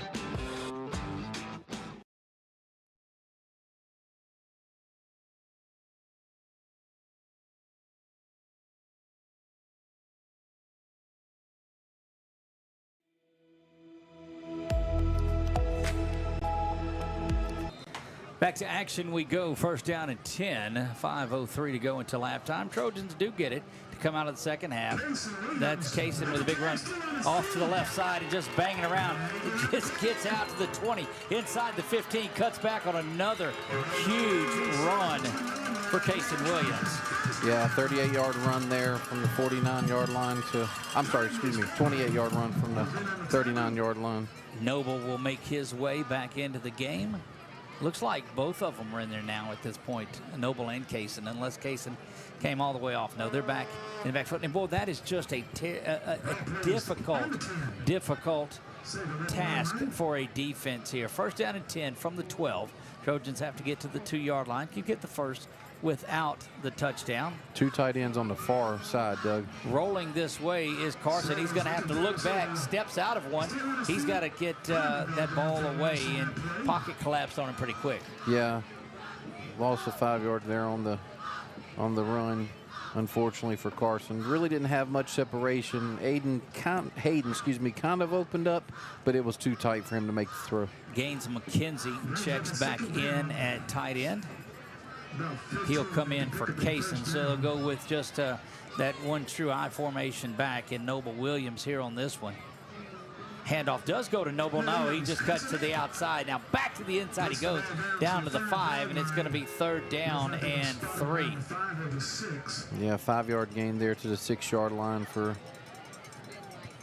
Noble. Great cutback, great vision at the line of scrimmage there for him, seeing that opening to the left. And 3:36 to go here in the second quarter of play. Handoff goes right up the middle, and he is met by the interior line of Opelousas for a big one. And they turn and let him go on this one, and that'll get Kaysen back in the game. Yeah, 1 yard there from Noble. Just they're going to bring Eli in to attempt this one, and we can't be happy about that, a bogging down. That's a couple of drives now back-to-back that Opelousas' defense is stiffened up. Yeah, but they did run the ball well on this one to like I said, get some momentum back, and putting points on the board will be good here. Looks like we might be a man short. We got a wing missing on the top. Yep, sure do.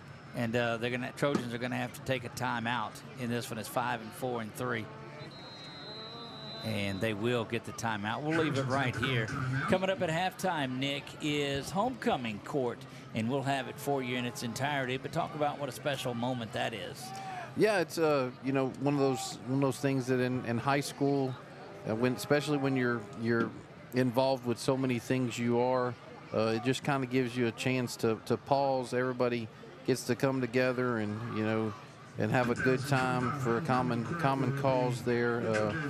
I will say this, when I was in school, which has been a long time ago, we had the dance on the Friday night after the game. Right. So basically what you did is the old sock hop in the gym. Yeah, exactly. So basically what you did is you found a friend that lived closest.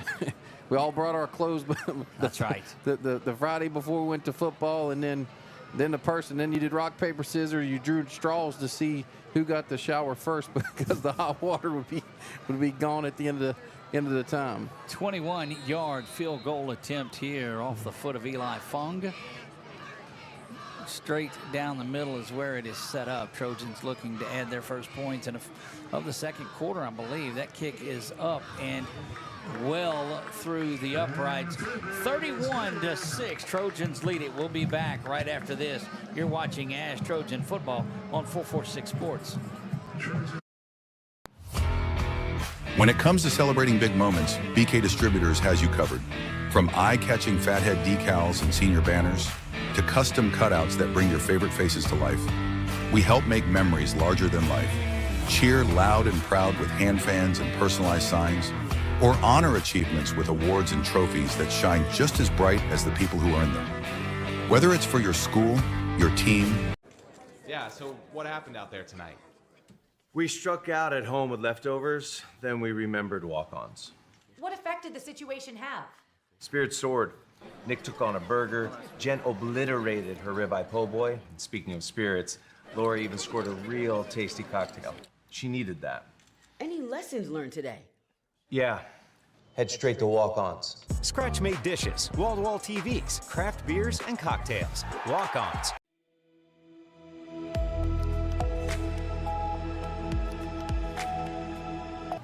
Back to Butch Stoker Stadium, 31-6. Trojans lead it here. Set to kick off from the 40-yard line is Eli, just credited with a 21-yard field goal. Yeah, number 5, Doug, is back to receive. That's Caden Arve. And number 1 who's receiving the ball is Jalen Owens. Another touchback for Eli. And again, coming up at halftime, we will keep it here for the presentation of the homecoming court. And always a wonderful time here at any high school. But folks are gathered in, not a lot of empty seats here on the home side. Don't forget, a lot of football going on all around you, watching it all on 446 Sports. Of course, congratulations to Coach Dan Chrisman and the Tioga Indians. And they're 2 big back-to-back wins. I guess 3. They started out with that loss to Sterlington and won 3 in a row now. So they sit at 3-1. Good-looking work by the Tioga Indians. Yeah. First down and 10. We go from the 20-yard line to Opelousas. It's going to be a quarterback keeper to the near side.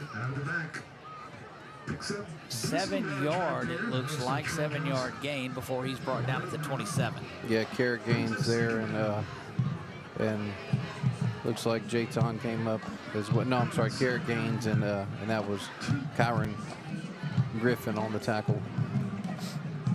Yeah, that Sterlington game, Doug, that was a very competitive game that Tioga was leading, and Sterlington just kind of took it in the 4th quarter. Yep, very close to sitting at 4-0 on this season. There's a quick throw over to the slot man, and there's a quick tackle, but it is going to be the first down.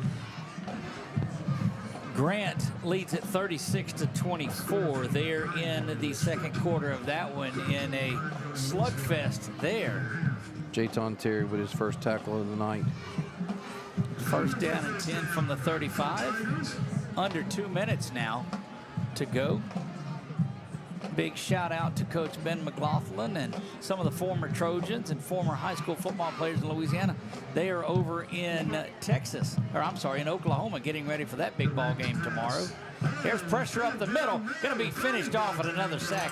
But boy, that was started by Carrot Gaines. Yeah, Carrot Gaines started it off there, and then Bayon finishes them off.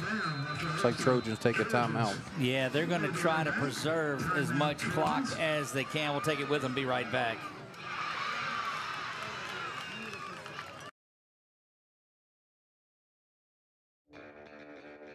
Are home problems turning your life upside down? Trust Southern Air Cooling, Heating, and Plumbing to save the day. From keeping you comfortable to plumbing repairs and even generators, we do it all. Southern Air Cooling, Heating, and Plumbing, your one-stop solution for AC, plumbing, and generators. If you need us to save the day for you, call Southern Air Cooling, Heating, and Plumbing or visit us online at southernairnow.com.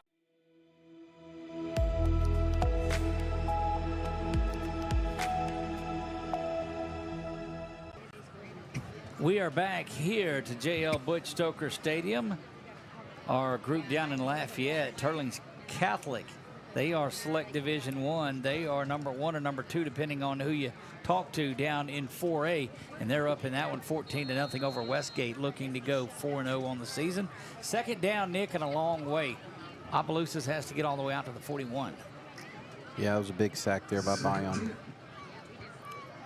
Look for Phoenix to come on this one, Doug. 2nd and 20 on the play. Pass right over the middle is thrown behind the intended receiver, but again, it was pressure that came up and got him. Yeah, Kyron Griffin on the coverage there, but a lot of pressure. They did pick up Bryson, but, I mean, you can just, you know, you have Bayon, you have Hobbs, you know, Ethan Richard. Just take your pick on who's going to put the pressure on them. Trojans are out of timeouts now, but that incomplete pass stopped the clock. And I got to think, if you're Opelousas, you don't put the ball in the air right here. You want to run as much clock off as you can. 6 and 5 and 4 on the play clock, but the game clock is stopped. 2 and 1. Snap is back. They are off to pass. Sprinting out to the far side. Pressure again. Don't stop there. 2 sacks now on this drive, and the Trojan defense just pinning their ears back. It looks like the young man from Opelousas is shaken up following that one. Yeah, Bryson Phoenix and Jackson Townsend there. Half sack apiece. Just great to visit with Bryson last night towards the end of the show. And just a great young man. You know, we asked him about his physical play on the field, and it's already there. I mean, he's just a dude. There's no doubt about that. But he says, look, he says, remember, I was out with an ACL injury, so I missed a year. Then had to sit out in his residential year, getting over here and eligible to play at Alexandria. And boy, he's just come on a vengeance. You know, something that impressed me, Doug, is when you listen to Coach Bachman talk about him last night on the show, he talked about how much, even though Bryson was not eligible to play last year, how much he paid attention. And he said he's always grateful whenever he has information to give to these young men. Right. And they're willing to receive it. Kason Williams willing to receive this punt as he sits out at the 47-yard line. See, I listen to you, partner. No doubt. Yeah. Clock will go on the snap. There's 1:17 to go in the first half. Trojans will try to add on something here. Here's pressure up the middle, rolling around, and that punt is short. Going to bounce back around. Kason picks it up at the 48-yard line and gets back about 7 of the yards that the roll cost him. You didn't like that one, did you? I could see that in you. Yeah, no, those always make me nervous, and it's crazy because I have a sign in my office that says if your cup isn't half full, get out.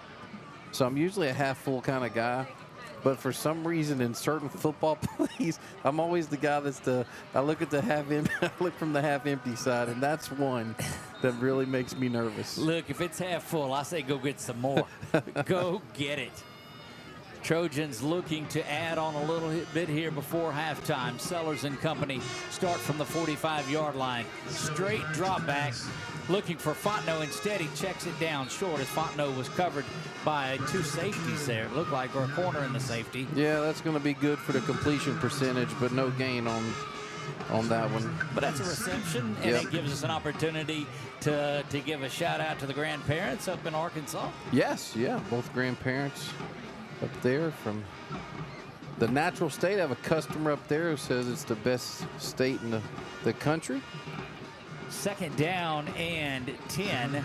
Sellers is going to tuck this when he's rolling along the line of scrimmage. It's going to be down right there because he had a knee. Trey Doherty. Yeah, but Trey has the completion for the first down, and he'll stop things momentarily with 52 seconds. Best state, he says, but he buys his stuff from you in Louisiana. Well, yeah, that's what I'm talking about. We pick on each other about that a little bit. First down and 10. Handoff goes to the near side. A lot of running room. My goodness. Another big first down. Yeah, Cason Evans there. Yeah, 18-yard gain off this right side. And, yeah, it's funny. He buys pine trees from this area. I said, man, you're in a natural state. You're supposed to have it. Cason Williams now with a big gain there. Back to pass is Sellers. A little shoulder pump fake.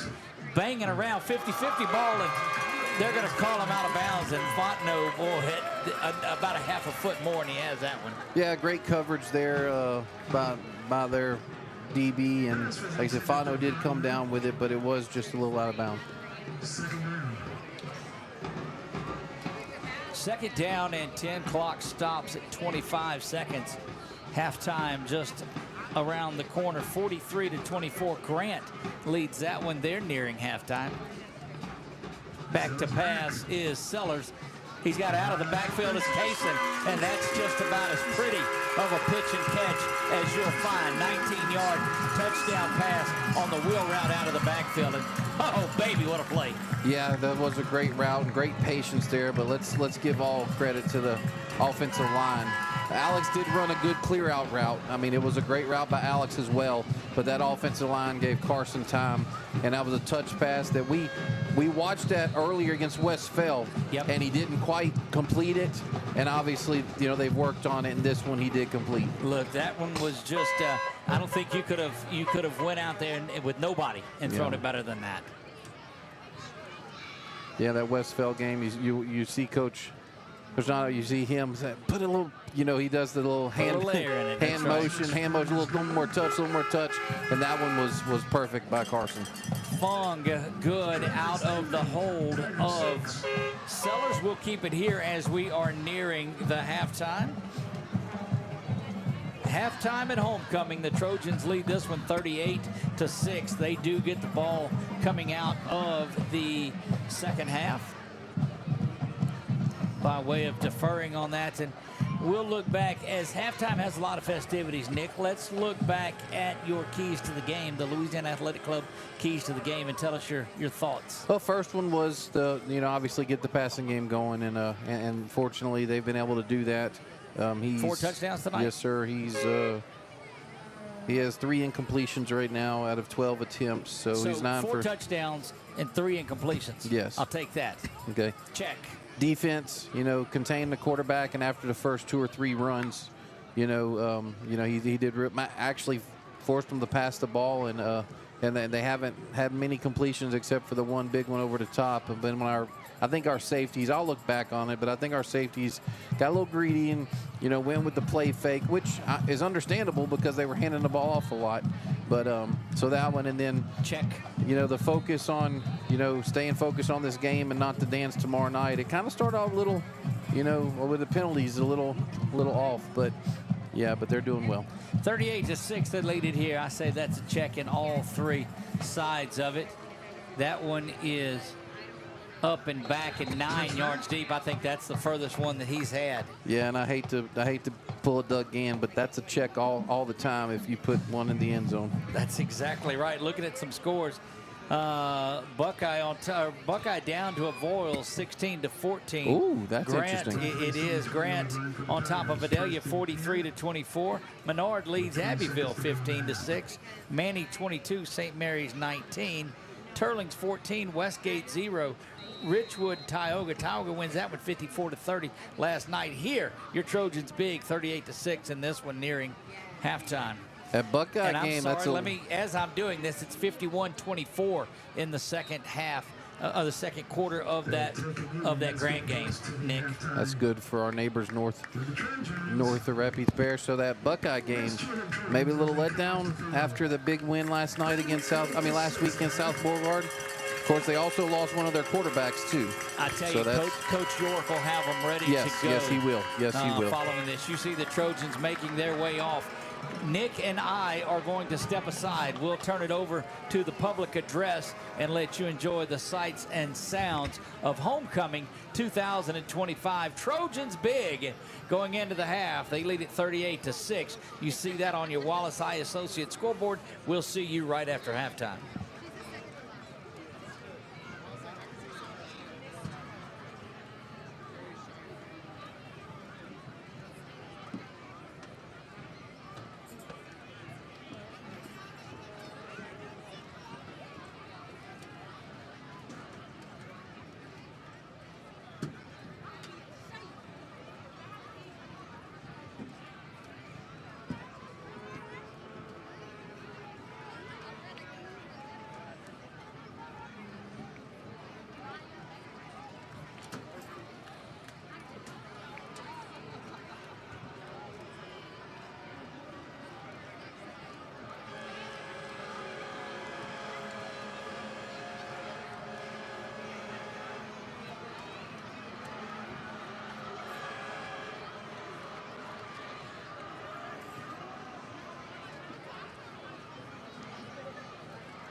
Ladies and gentlemen, and welcome to the 2025 Alexandria Senior High Homecoming festivities.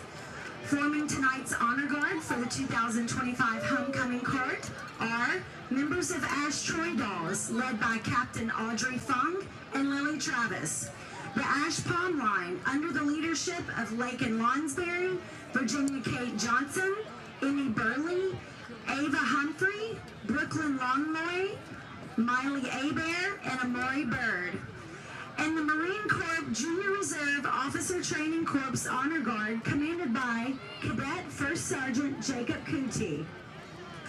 Serving as flower girl and crown bearer for tonight's activities, we have Emery Anise Daigle and Grayson Jesse. Emery is the daughter of Brant and Madison Daigle. Emery is a 7-year-old that attends 2nd grade at Peabody Montessori Elementary. Emery is the best baseball sister and biggest fan of her older brother, Paxton Daigle. Emery loves dance, and she has been dancing at Just Dance for 4 years now. She loves to paint, draw, and create. When she's older, she wants to dance for the ASH Troy Dolls and LSU Tiger Girls. Miss Emery Anise Daigle. Grayson is the son of Gary Jesse and Paige Holliday. Grayson is an 8-year-old that attends 3rd grade at Jack Hayes Elementary. He enjoys playing Fortnite, working math problems, reading, and making TikToks. When he gets older, he wants to follow in his mom's footsteps and become a firefighter. He would also like to become a professional soccer player. Mr. Grayson Jesse.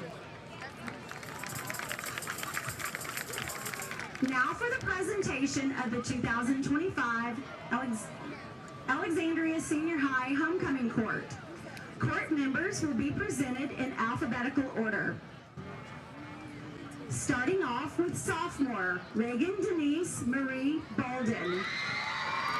Reagan is the daughter of Alex and Denise Bolden. She is being escorted tonight by her father, Alex Bolden.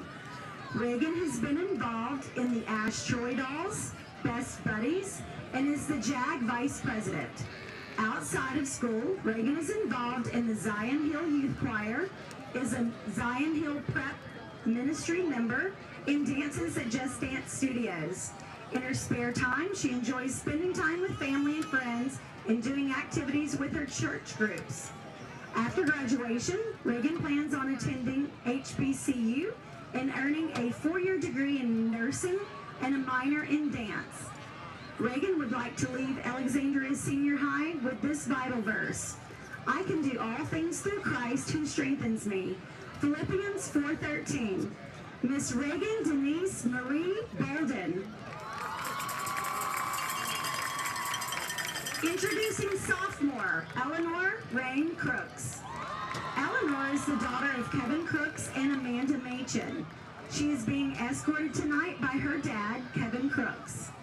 Eleanor is involved in Trojan Cheer, Beta, and the Fellowship of Christian Athletes. Outside of school, she does competitive cheer at Extreme Athletics. She is involved in the youth group at Our Lady of Crumpsucker. She likes to spend time cheering, shopping, and time with her friends. After graduation, she plans to attend college in hopes of becoming a veterinarian and continuing her cheer career. Eleanor would like to leave ASH with this verse: but as for you, be strong, do not give up, and you will be rewarded. 2 Chronicles 15:7. Miss Eleanor Rain Crooks. Introducing senior Amari Cheyenne Dupar. Amari is the daughter of Christopher and Claudia Davis. She is being escorted tonight by her father, Christopher Davis. Amari is involved in ASH Track and Field, ASH Volleyball, Legacy 3 and 4, and Trojan Mentors. Amari is a member of Christian Love Baptist Church Youth Ministry. Outside of school, Amari is involved in the citywide Interdenominational Association, UEMBA Youth Ministry, and a Jack and Jill debutante participant. She likes to spend her spare time working out and spending time with friends. After graduation, Amari plans to attend Northwestern State University to pursue her track and field career while majoring in kinesiology. Amari would like to leave Alexandria Senior High with this verse: no weapons formed against thee shall prosper, and every tongue that shall rise against thee in judgment thou shalt condemn. This is the heritage of the servants of the Lord, and their righteousness is of me, saith the Lord. Isaiah 54:17. Miss Amari Cheyenne Dupar. Introducing sophomore Cadence Elise Flowers. Cadence is the daughter of Tara and Katria Flowers. She is being escorted tonight by her father, Terrell. Cadence is currently a member of the ASH cheer team. She is also a member, and outside of school, Cadence has played the piano for 8 years. In her spare time, she enjoys spending time with her friends, FaceTiming her best friend, Brooklyn. And after graduation, she plans to attend college in hopes of attending law school. She would also like to take real estate courses and get her real estate license. Cadence would like to leave Alexandria Senior High tonight with this advice: smile. You never know how you can change someone's day. Smiles breed smiles. And she would also like to share this quote: life has no limitations except for the ones you make. If you don't like the road you're walking, start paving another one. Miss Cadence Elise Flowers. Introducing junior Avery Elizabeth Harrington. Avery is the daughter of AJ and Carla Harrington. She's being escorted tonight by her dad, Roger. She's a member of the Fellowship of Christian Athletes. She is a member of the Alexandrians Vocal Ensemble, and she was a member of the Ash Palm Line for 1 year. Avery is a recipient of the District 2 Honor Choir Small Ensemble Superior Rating and voted favorite Alexandrian soprano by her peers. Avery is a member of the Calvary Baptist Church, where she is involved in high school student ministry. Outside of school, Avery volunteered in Messiah at the POA. She volunteered at the Central Louisiana Food Bank and volunteered to go on a mission trip to Honduras where she supported children's ministry programs and conducted door-to-door outreach and evangelism in rural villages. In her spare time, she enjoys singing, exploring thrift stores, staying active at the Iron Boot Fitness, baking, playing with her dogs, enjoying time with her friends. And after graduation, Avery plans on traveling the world as a missionary, sharing the message of Jesus and serving people in need. Avery would like to leave Alexandria Senior High with one of her favorite quotes from the movie Ferris Bueller's Day Off. Life moves pretty fast. If you don't stop and look around once in a while, you could miss it. Miss Avery Elizabeth Harrington. Introducing sophomore, Emery Catherine Loicano. Emery is the daughter of Matthew and Courtney Loicano. Emery is being escorted tonight by her father, Matthew. She is involved in the ASH Troy Dolls, Beta, Yearbook, Art Club, Key Club, and Fellowship of Christian Athletes. Emery is enrolled in advanced placement and dual enrollment courses. She is a member of St. Rita Church and also involved in Calvary's youth group. She spends most of her time outside of school at the Just Dance studio, where she has danced on the competitive team for 8 years. She's also a member of the National Honor Society of Dance Arts, and in her spare time, she enjoys quality time with her family and friends. After graduation, she plans on attending Louisiana State University with a major in biology with hopes of becoming a dermatologist. She would like to leave Alexandria Senior High tonight with this verse: "Let all that you do be done in love." 1 Corinthians 16:14. Miss Emery Catherine Loicano. Introducing senior Emma Catherine Nobles. Emma is the daughter of John and Monica Nobles. She's being escorted tonight by her dad, John Nobles. Emma is involved in ASH Troy Dolls, Trojan TV, Stuco, Beta, Golf, Freshman Mentors, and the Fellowship of Christian Athletes. Emma is a 4.0 student. She currently has a 34 on the English portion of the ACT, as she was awarded the 24-25 English DE Student of the Year. Outside of school, Emma volunteers with Sinlaw Smarties, where she tutors English and science. She serves for the Louisiana Girls State, where she is the State Commissioner of Insurance, and she danced for the Country Day Dancing with the Stars, where she won the Judge's Choice Award. Emma is a member of the POA, and she spends her spare time training at Terrace School of Dance in Baton Rouge, playing golf, painting, and spending time with her family and friends. After graduation, Emma plans to attend Louisiana State University and major in biological science with hopes to attend dental school. She would like to leave Alexandria Senior High with this verse: "For I know the plans I have for you, declares the Lord, plans to prosper you and not to harm you, plans to give you hope for a future." Jeremiah 29:11. Miss Emma Catherine Nobles. Introducing senior Campbell Elizabeth Ellis. Campbell is the daughter of Dr. Daniel Ellis and Dr. Sarah Kelly. She is being escorted by her father, Dr. Daniel Ellis. Campbell is involved in student council, where she is the executive secretary, ASH Troy Dolls, tennis, and the National Honor Society, as well as Trojan Mentors and Trojan TV. She is an AP scholar and completed the AP Capstone Diploma. She has a 4.33 GPA and a 30 in reading and 33 in English on the ACT.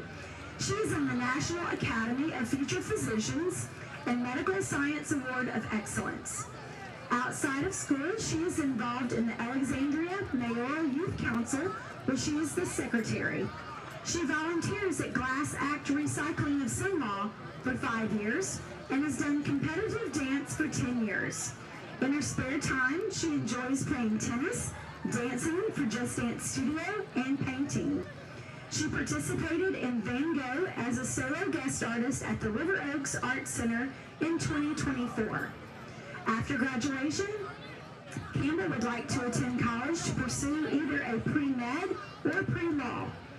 Campbell would like to leave Alexandria Senior High with a quote from Maya Angelou.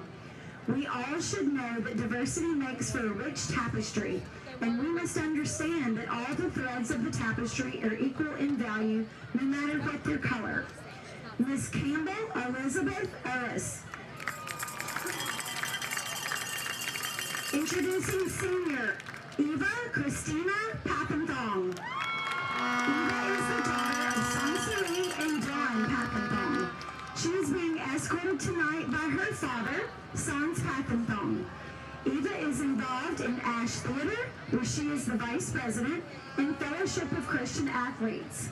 She is also involved in student council, where she was the class president for her freshman and sophomore years, executive vice president for her junior year, and the student body president and District 7 president for her senior year. Eva passed AP Seminar and Research. She's also passed AP World History, and she received the AP Scholar Award. Eva is a part of the youth group at Calvary Baptist Church, and outside of school, Eva is an advocate for the theater and education with the National Thespian Society, where she holds the position of advocacy coordinator. In her spare time, she enjoys spending time with her friends and scrapbooking. After graduation, she plans to attend either Louisiana State University or Louisiana Tech University to major in mass communications. Eva would like to leave ASH with this verse: "Trust in the Lord with all your heart, lean not on your own understanding. In all your ways acknowledge Him, and He will direct your path." Proverbs 3:5. Miss Eva Christina Pappenthong. Introducing freshman Evelyn Sinclair Rold. Evelyn is the daughter of Dr. Christian Rold and Hallie Rold. She will be escorted tonight by her father, Dr. Christian Rold. Evie is involved in student council, where she is the freshman class president. She is also involved in ASH soccer, cross country, track, pond line, and the Fellowship of Christian Athletes. Outside of school, she is involved in Rush Soccer, Castillo's Runners, and the Calvary Baptist Youth Group. In her spare time, she enjoys staying active by playing soccer and running. She also loves to hang out with her friends, be involved in her church, and spending time with her family. After graduation, Evelyn plans to attend college, and her dream would be to keep running at the collegiate level. Evelyn's time is just beginning at Alexandria Senior High, but she wants to encourage all of her fellow freshmen to get involved during high school. Being involved means more friends, more fun, and more memories made. Miss Evelyn Sinclair Rold. Ladies and gentlemen, your 2025 Alexandria Senior High Homecoming Court. At this time, we will formally announce court maids, classmates, maid of honor, and homecoming queen. When your name is called, please step forward. Homecoming court maid, Reagan Bolton.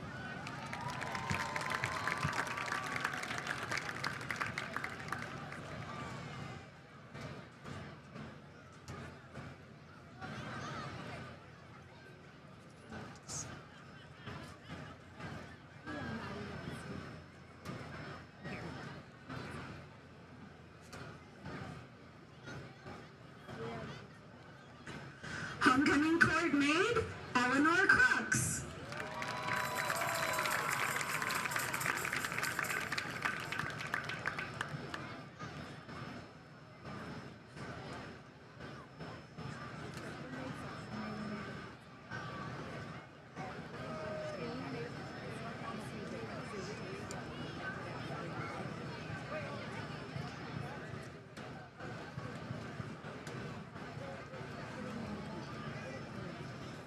Homecoming court maid, Cadence Flowers.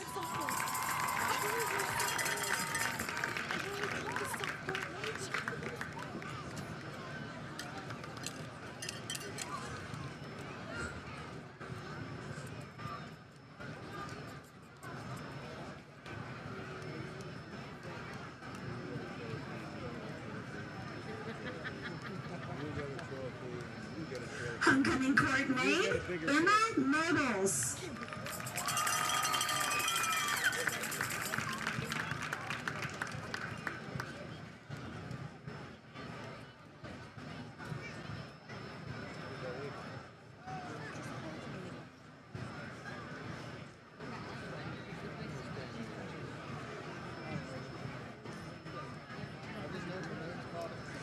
Freshman maid, Evelyn Rold.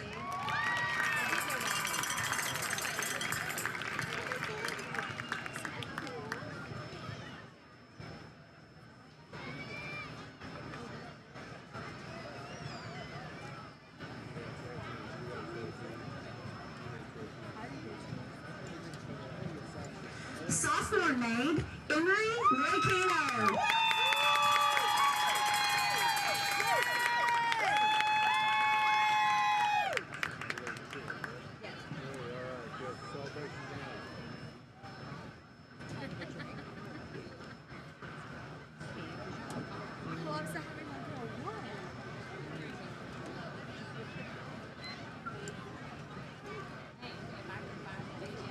Junior maid, Avery Harrington.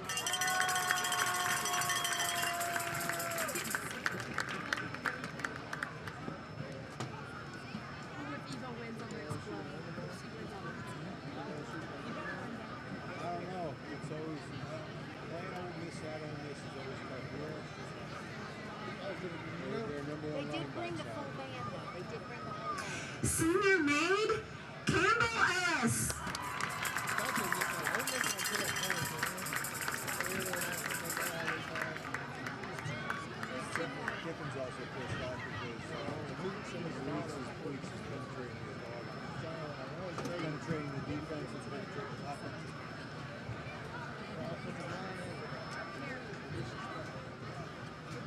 Maid of honor, Miss Eva Pappenthal.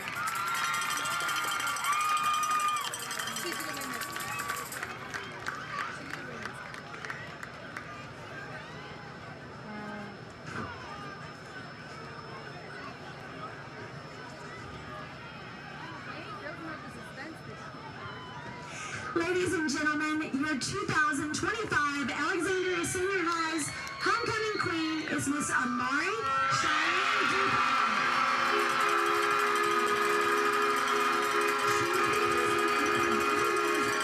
A football signed by the ASH Football Team Seniors and a scepter presented by the 2024 homecoming queen Grace Brown. Amari will be crowned by Principal Miss Jody Goodman.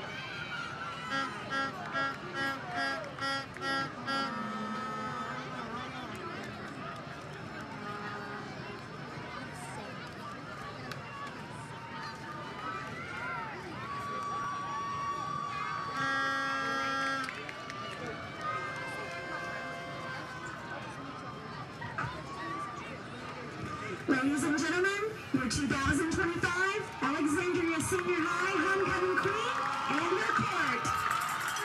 There you go, finishing up, taking a look at the homecoming court.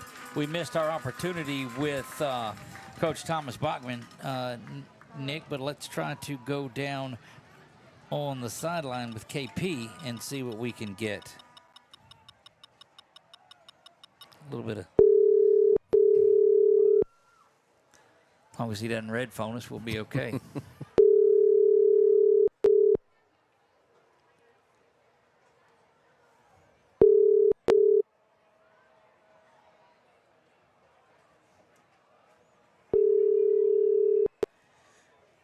Look, there's nothing like live television here to do that. So unable to get a hold of him. Congratulations to the 2025 homecoming queen. And her court, and well, you'll see him get at that. Let's go down and we'll get KP here in just a. Well, did he go? Where did he go? Well, this, in theory, this works like I want it to work out. Go ahead and turn that on, and we'll let it ring through. He may go to voicemail again. Good thing we didn't need a pizza or something, huh? I feel like one of those radios. Hey. There he is. There's KP. Hey, Doug. There's KP down on the sideline. KP, what's going on down there? What's the atmosphere like? Well, I mean, obviously they're trying to get finished with all this homecoming stuff, and I think Coach is just ready to get back on the field and get started. I didn't hear the phone ring because it was so loud with all the screaming, but yeah, it's a pretty good atmosphere down here tonight.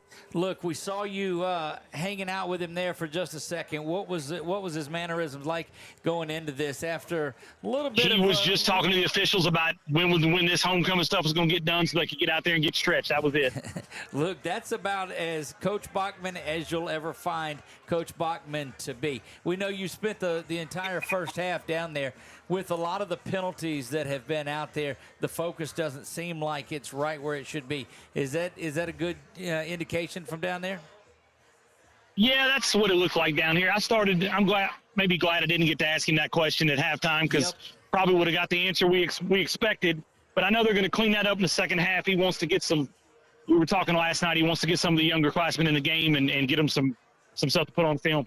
Yep, we expect that we'll see that here, and we'll check in with you following the game tonight and get a couple of questions with him before the Trojan. Sounds good. KP, thank you.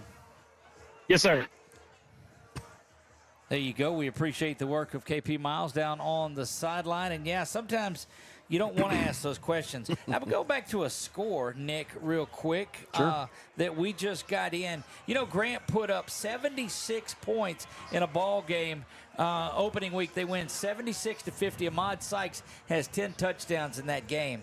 It's 73-24 at halftime. They're leading Vidalia. I think Coach Felton, he's trying to work on that basketball stipend too. I think he is. Look, well, any of those guys that made that trip over there, they're in there for a long one, man. They just chucked all their stuff together and took off. Yes, sir. And unofficial stats for your Trojans the first half. Carson Sellers, 8 for 12, 188 yards, 4 touchdowns.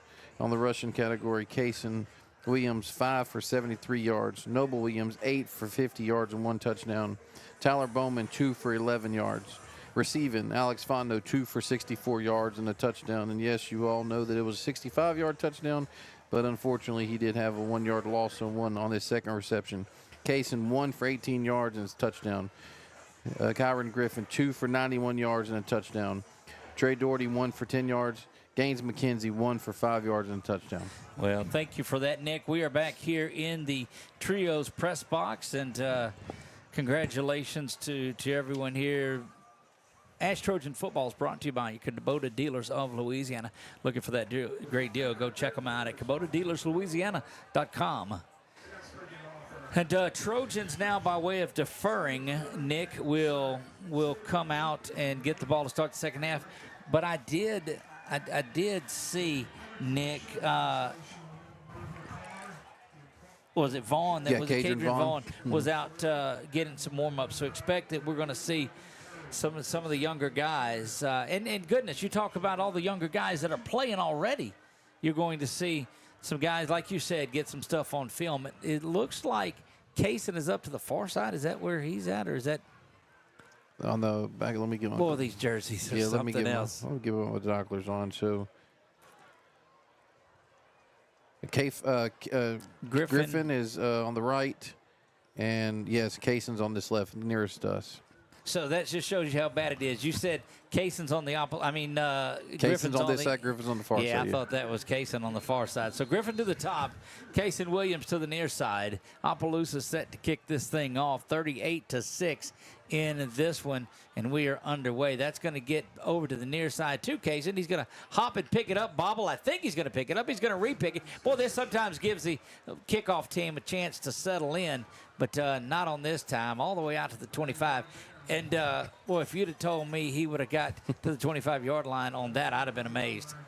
Yeah, I would have liked for that ball to have gone out of bounds and started at 35. But, hey, that's part of it. You never know how it's going to bounce, so good work on him because it is a live ball. But, yeah, let me try to get some numbers and stuff here for your Trojans. So we believe that they're done because I see. No, it's a starting group. Yeah, they're going to come out here one more time, I believe, because, again, it's not quite to that clock running setup yet either. You oftentimes don't see them there. Handoff is there, but again, you don't get a lot. Oh, good shifty running there, bouncing around, and that look, was that Bowman that's out there running? Let's see here. It's Kaysen. Okay. If I'm not mistaken. That's going to be 10 yards of first down. Look, these are great when they're in Tiger Stadium on an LSU baseball player, but right now this is tough.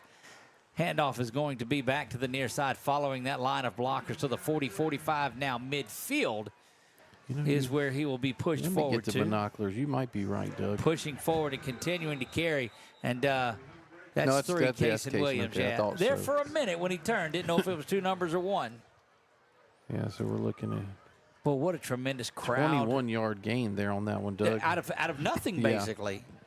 Good work off this right side, which is Peter Lofton, who was our lineman of the Our week. Express Pros lineman of the week. That's right. Snap is back. Woo. Sellers, quick throw, just on fire. Too tall to call over the hands of Alex Fontenot. Yeah, he had to get rid of that one quick. There was a clear rusher, number 20, coming right off the top of your screen for the Tigers, and I'm glad that's Noah Sam who ended up putting pressure on Carson. 2nd down and 10 for the Trojans from the 44-yard line. Handoff is going to be off to the left side to Noble. Noble banging around and is going to be near the 35-yard line. Going to be about half a yard shy of the first down. That was actually Kaysen again. He's still in there. I meant Noble was coming. No, Kaysen's just going back in now. No, Kaysen was running all. That was his.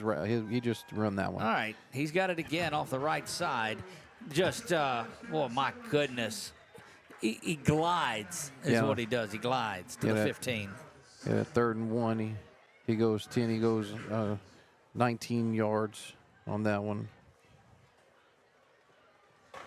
And he is taking a break this thing. Yeah, he wanted off that last play, and they said, no, you go back on. Getting things set down inside the red zone. Go the Trojans, 1st down and 10 from the 16-yard line. And it is Bowman in, Doug.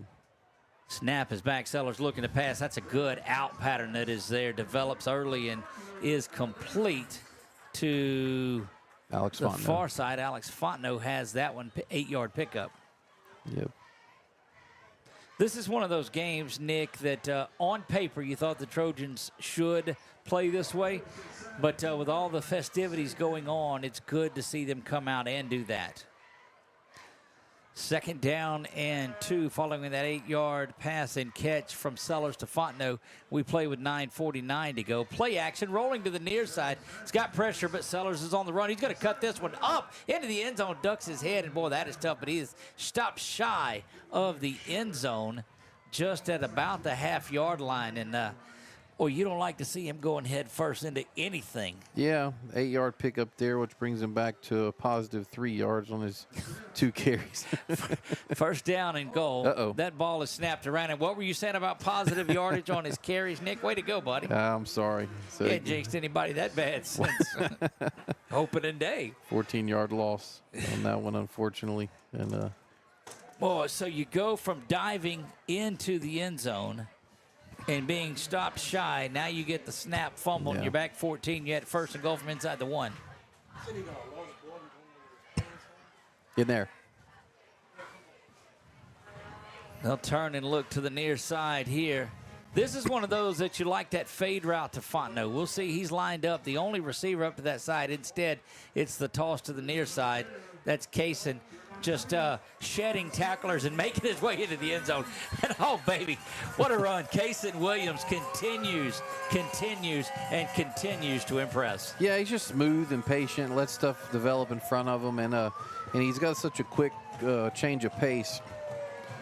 Kind of reminds me, if you double his number, young man from last year named JT Lindsay. You're absolutely right. He's got that good patience. Vision. Yeah, that patience, just, knowing when and then accelerates.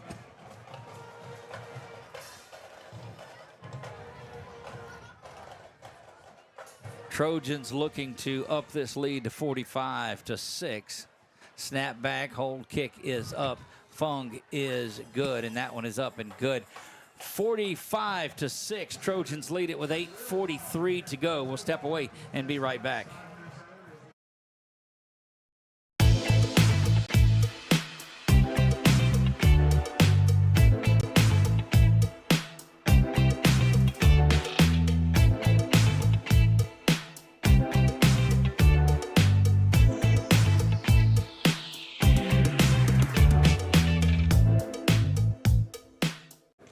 Yeah, so what happened out there tonight? We struck out at home with leftovers, then we remembered walk-ons. What effect did the situation have? Spirit soared. Nick took on a burger. Jen obliterated her ribeye po' boy. And speaking of spirits, Laura even scored a real tasty cocktail. She needed that. Any lessons learned today? Yeah. Head straight to walk-ons. Scratch-made dishes, wall-to-wall TVs, craft beers, and cocktails. Walk-ons.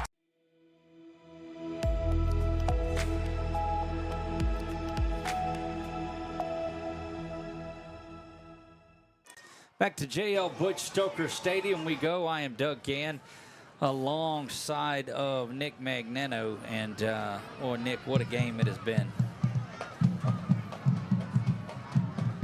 It's just been all, goodness, it has been all Ash in this one from the get-go. Yeah, just a big statement here. Like I said, trying to get through this homecoming week.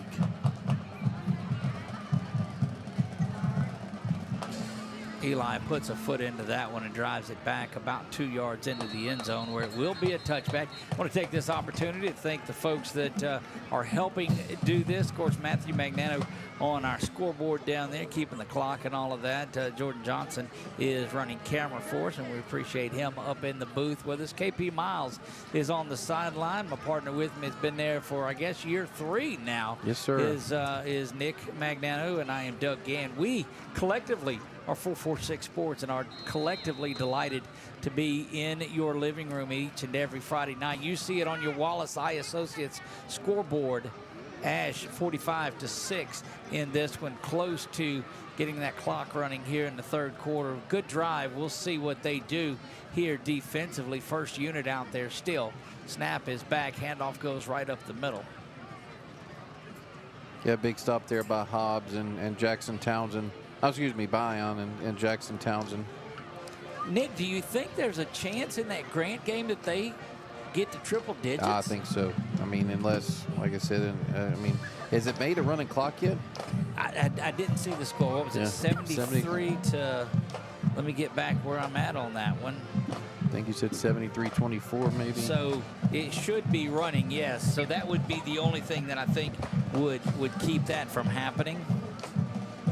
Goodness gracious.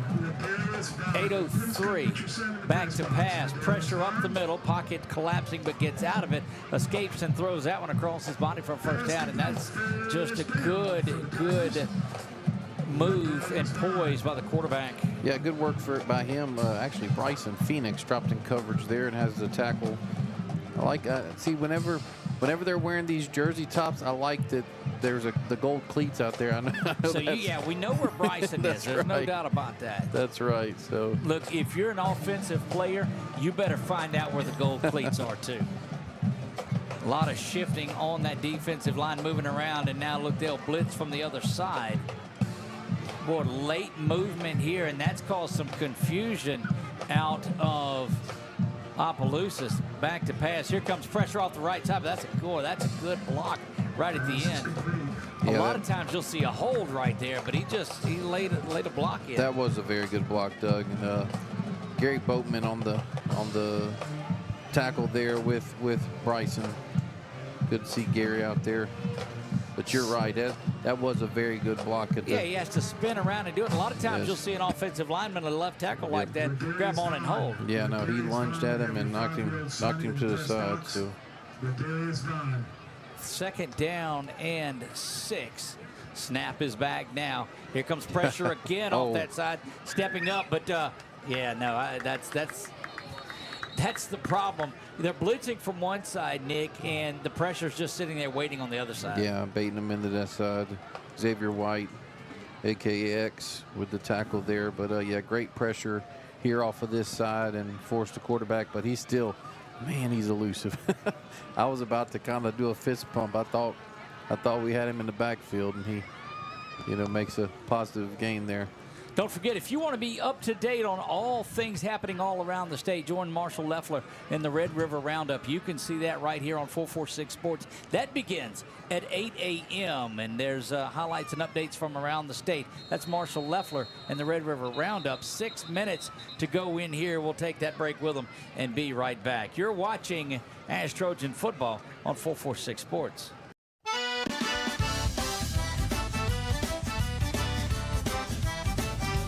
The Rapides School-Based Health Center brings healthcare straight to your child at no cost to you.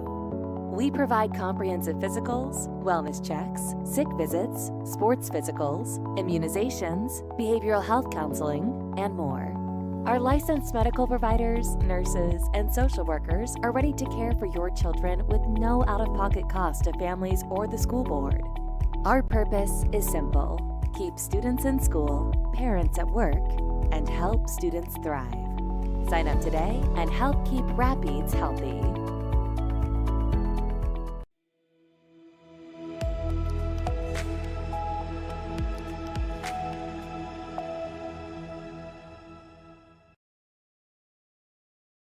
We're back here to JL Bud Stoker Stadium. Doug Gann alongside of Nick Magnano here. 446 Sports bringing you this. Back he goes, stepping up again, this time trying to go over the top. That's where they had their success earlier, but had to get that one out of there, and it was lost from the start, similar to being lost at, I don't know, SeaWorld as a kid. But fourth down and long here it goes. Jackson Townsend with the coverage there, and after the play, he taps himself on the chest, so he must have had a misread there on the route, but an accurate pass there, and they'd have 12 right now. And that's the only thing that we've seen the Trojans really do is get burned a couple of times. But as you said earlier, Nick, they're caught looking in because it's been such a run-heavy game. Yeah.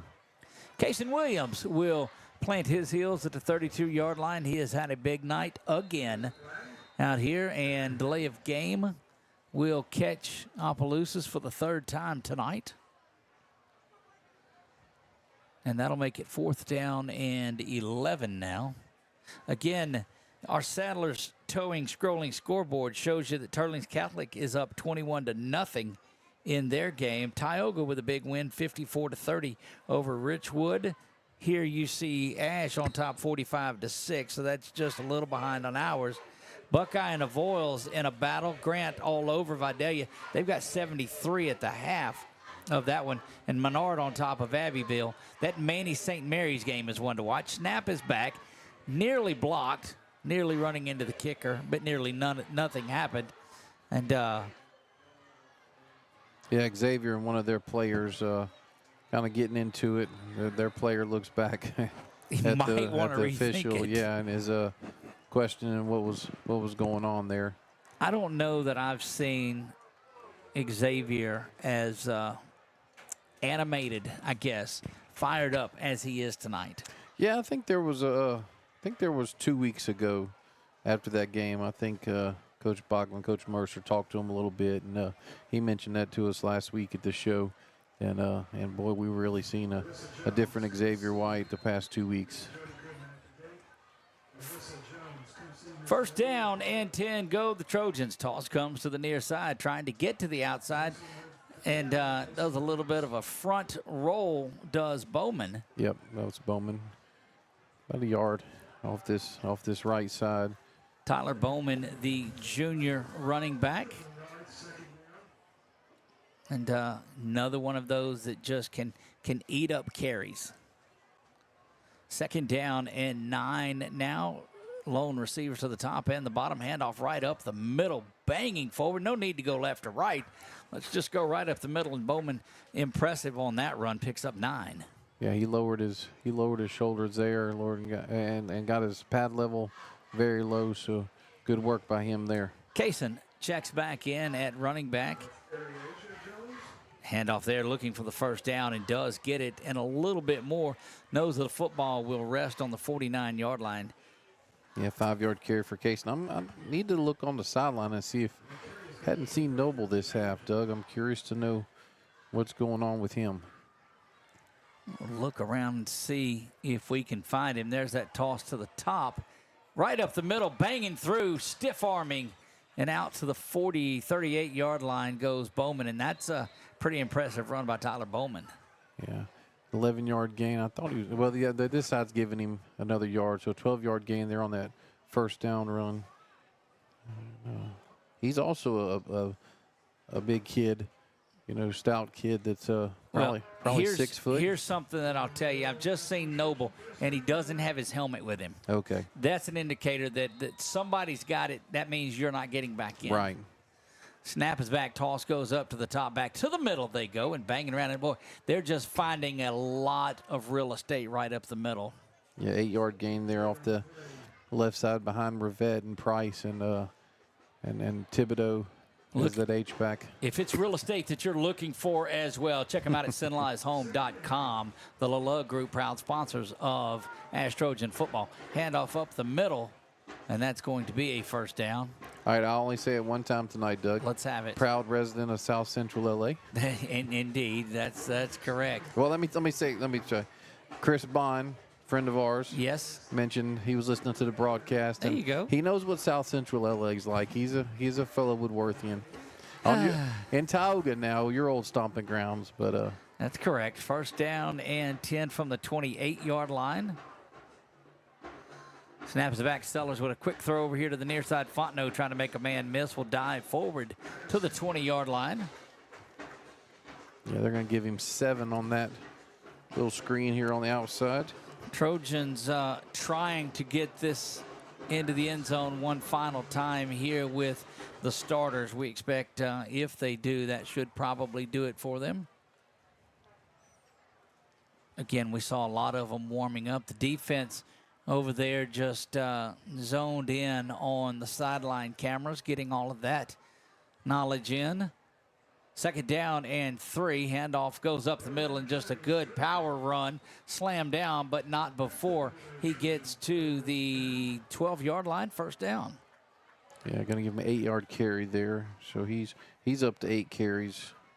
Tyler Bowman is. A lot of that has come on this drive. Don't forget, football does not stop on 446 Sports. We told you the Red River Roundup starts at 8 a.m. You'll make sure that you want to join Marshall Leffler and Jace Lejeune and Mike McMillan, and they'll bring all of that to you. I won't make that one, as we will be traveling up to Oklahoma to bring you LCU football and OPSU, the Aggies of Oklahoma Panhandle State. Still don't know where it is, but I just know where I'm going. 6-yard gain there up the middle, right behind De La Cerda for Bowman. That is a really good show, Doug. You guys bring on some really, Marshall does a great job from, like I said, from that northern part of the state, and the other 3 guys you bring on do a really good job as well. It's a lot of knowledge, and that's why I'm able just to get out of the way and let them do it. Let my coordinators coordinate. Handoff goes up the middle, and that is going to be still a yard shy of the first down. But, Nick, look at the drive, these 2 drives by the Trojans, and there's only been a couple of them. And we're grinding out the clock to a minute 51. It is the kind of drives that you want. Yeah, this is the drive that we wanted last week to end the Destrehan game. Off to the near side, into the end zone. Tyler Bowman with a 5-yard run there off the right side. Tyler Bowman gets his first Trojan touchdown in varsity uniform. That is a touchdown, Tyler Bowman. Touchdown, Trojans. Nick, tell us a little bit more about Tyler Bowman. Yeah, he came in. They had to make sure he was cleared, and he's been running hard in practice since fall camp. And we watched him at do some work in the scrimmage. Inter squad scrimmage, and just a hard-nosed kid, a good runner, and a good vision as well. On for the extra point, but that will be the last real true stoppage of the clock that you'll find tonight, except if there's a timeout or in between there. The lead is now 46, and this one puts it over the 42-point mark, and that is the Trojans' third clock running, what will be their third clock running victory early on the season in that battle with Destrehan. Manny 22, St. Mary's 19. And start of the 4th in that one. So, Nick, next week we go, I don't know that we've ever been over there before. we're going to Manny Yeah, next I've week. never been on the campus of Manny. Of course, my main sport that I coached after high school for 25 years is soccer, and they don't have a soccer program. So I've seen it, driven by it whenever I'd go fishing at Toledo Bend, or we would go that way going into Texas. But I've never been on campus. It looks like a beautiful campus. It does, and it is just rich and storied in tradition. They are in a battle tonight with one of our 446 Sports family of schools, St. Mary's out of Natchitoches. And 52-6 in this one. Trojans will roll to 4-0. Don't forget, Thursday night, we will be back out at Walk-Ons, 7 o'clock for the Thomas Bachman Show. Come out there and join us for that. Well, if you want football, just come around to anywhere, any restaurant next week. In these weeks during football season, you're bound to find something. That kick is going to be shy of the goal line where it is gathered in there and up the middle, and a pretty big hit there. I don't even see the number, and that's got to be Sykesville. Yeah, let's see. I don't know. Yeah, and I'll let you one second, but anybody hits that hard out of that. Yeah, he's definitely there. Sykesville's there in 47, who's Marion Simon. And I think we're going to be calling those two names for a lot here in the future. Look, so with those gold jerseys and the numbers the way they are, couldn't see the pack, but I just saw somebody fly in and make that tackle and knew that it had to be Sykesville. Now let's see. Okay, so Jayton's still in. We have Ethan Richard, Phoenix, Hobbs, Bayon, Carrick still in, Jackson, Xavier, Trey, K9, Griffin, K5, and Fraser. You've got to get some conditioning, and I mean they've got to get into four-quarter shape, because here in a couple of weeks things about to change as they jump into arguably one of the toughest districts in the state. We'll leave it here. We'll take the break before at the quarter break on there, Nick. But our teams are doing pretty well tonight. If you look around, Grant on their way to a victory. Menard and Abbeville, I guess it's still 15-6 in that one. We've not got an update, but boy, they got on top of St. Mary's last week, 7-6, and just grinded out. And Coach Perkins and that group's philosophy is get a lead and then just choke you out. Yeah, and kind of old Les Miles style there, if you remember that. But yeah, I mean old school football like we used to play. But you know, if you win that way, you win that way. But you know, you think about it, they had the big pass that was our cool play of the game for Menard last week, that to Cutter Knowles. Yes. And that was, I'll tell you, I'll finish second. Snap is back. Handoff goes off to the right side, and that's another tackle for loss. Yeah, that's We'll get that story out of the break. It is the end of the third quarter. We'll be back. Clock will continue to run the rest of the way. You see it on the Wallace Eye Associates scoreboard. Trojans up in a big way. We'll be back right after this. When it comes to celebrating big moments, BK Distributors has you covered. From eye-catching fathead decals and senior banners to custom cutouts that bring your favorite faces to life, we help make memories larger than life. Cheer loud and proud with hand fans and personalized signs, or honor achievements with awards and trophies that shine just as bright as the people who earn them. Whether it's for your school, your team, your business, or your community, BK Distributors delivers quality, creativity, and service you can trust. BK Distributors, where every moment deserves to stand out. Here's an important message for everyone in Central Louisiana experiencing changes in their vision. If you've met this year's Medicare deductible and are experiencing vision changes due to cataracts, then right now is the best and most affordable time to schedule your procedure with the cataract team at Wallace Eye Associates. A new year means a new deductible, so when it's time for cataract surgery, there's only one team, one focus, your vision. Wallace Eye Associates.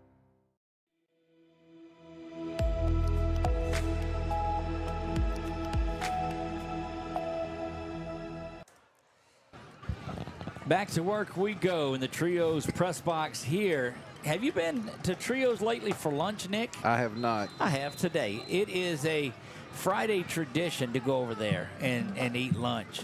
The rest of the days, I make my way around some other places like Sinlon Grill and Chill, who provides our press box food up here for us, and we are certainly delighted for that.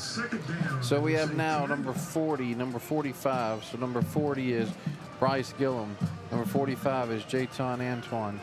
Let's see. Sykesville is in. Gary Boatman's in. Quentin Price is in.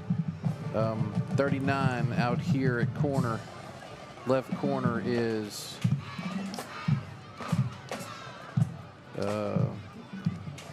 Romeo Sherman, and I'll get the next ones in between.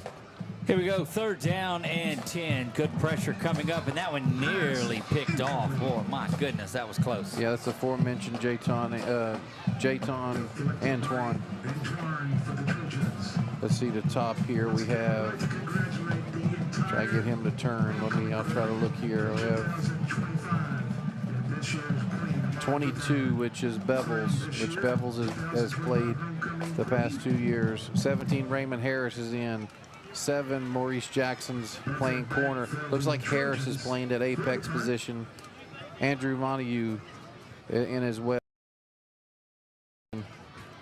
Oh, they're punting. I'm sorry. Back to punt now, and I don't know if it's Kaysen back. Let me see. Play clock goes to 0 once again. If it is, that's the 4th delay of game. Hayden Burford, Doug, on the. He's back to receive. Back to return. Yep. The penalty will stop the clock, and they'll get it started back again. 5 yards. Hayden Burford sighting at return man. I like to see it. Made a name for himself returning kicks last year.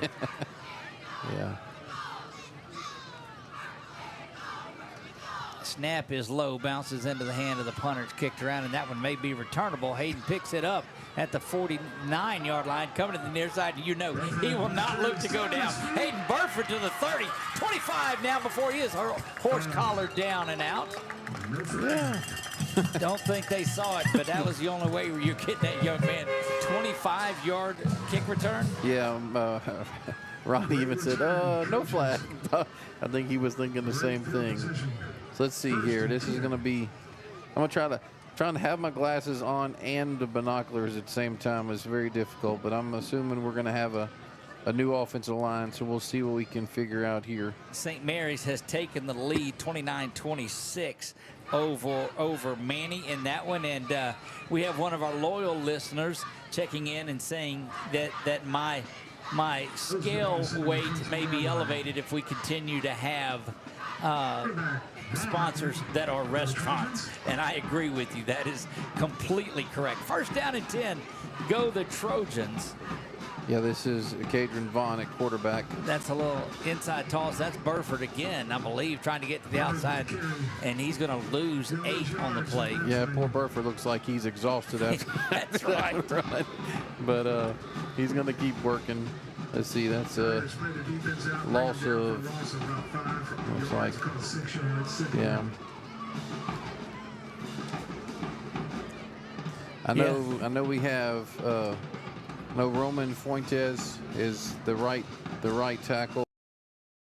I'll try to go across here in just a second. 2nd down and 8, high snap, but it is controlled there. Is that Ross? Yeah, it's Darren Ross, yeah, which we saw him 2 weeks ago and did a really good job. Looks like he picked up 5 of the 6 yards we lost in the last play. The only thing that I hate about this time of the game is that Vaughn really unable to throw the ball around because they're looking to establish that run and chew the clock and get some things done. So 56 left Silas Michel. 65 left guard Dalen Stark. 66 Gage Williams, center now. 73 Clemens, who's played previous. Jaden Clemens is your right guard. Play action there. He does get to throw that one. That's Doherty to the near side, who escapes out of one. Doherty's trying to get to the end zone, stays in bounds, That's a touchdown. Trey Doherty gets that, and so just as we said, he doesn't get the pass. There is a touchdown pass of 23 yards from Vaughn to Doherty, and that was just a good piece of running by Trey Doherty. Yeah, as far as I can remember, Doug, it seems like that's Trey's first touchdown of his varsity career. Yep, I believe so. And, like I said, good work by that young man. Good throw by Cadron, and Cadron's first pass that I think in his varsity career as well. Well, his first passing touchdown. He has thrown a couple in the time that he's been around. I got you. But we're 58-6 now. Trojans lead this one big. New kicker in there too. And it's good. That one's up and it's good. We'll be back right after this.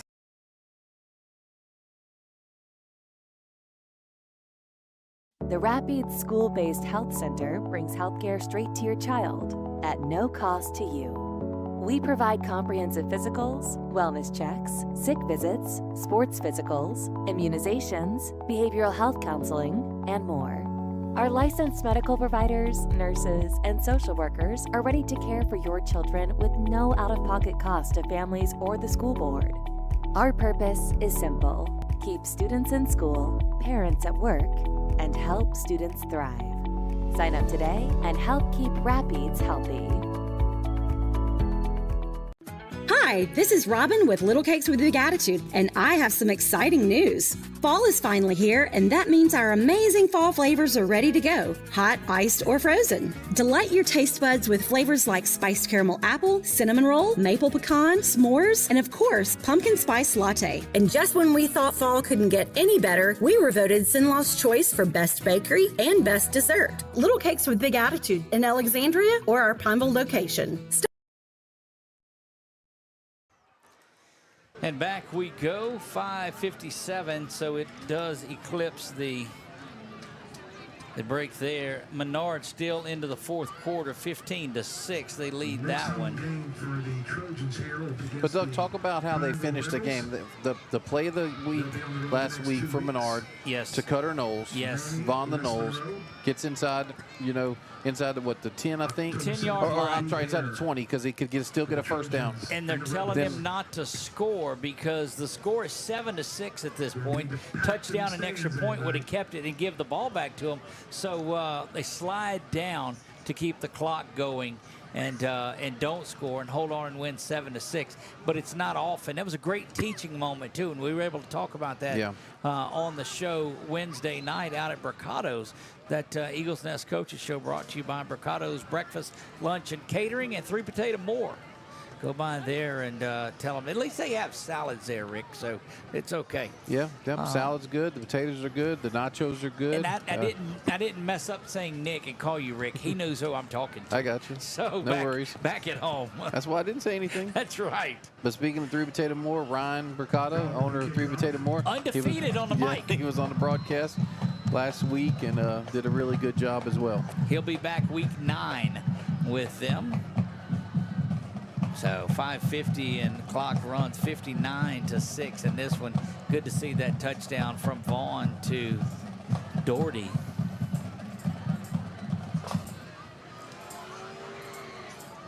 Kick is 7 yards deep into the end zone and feeling it. Very much so. Very much so. So we're going to have KP who talks to Coach Bachman, and I can almost tell you what he's going to tell you. We see what we got to clean up. That big pass that was over the top, and the second one was there, and then the penalties that you saw early on. Yes, and I would imagine Coach Mercer was not very, very pleased with that play as well. But that defense has done so much the correct way tonight. First down and 10 for the Tigers of Opelousas. Not near as dramatic as 4:46 to go in this one. Not near as dramatic as last year's contest between these two, Nick. No, not at all. Let me see here. It looks like, yep, Bevel's on the tackle there.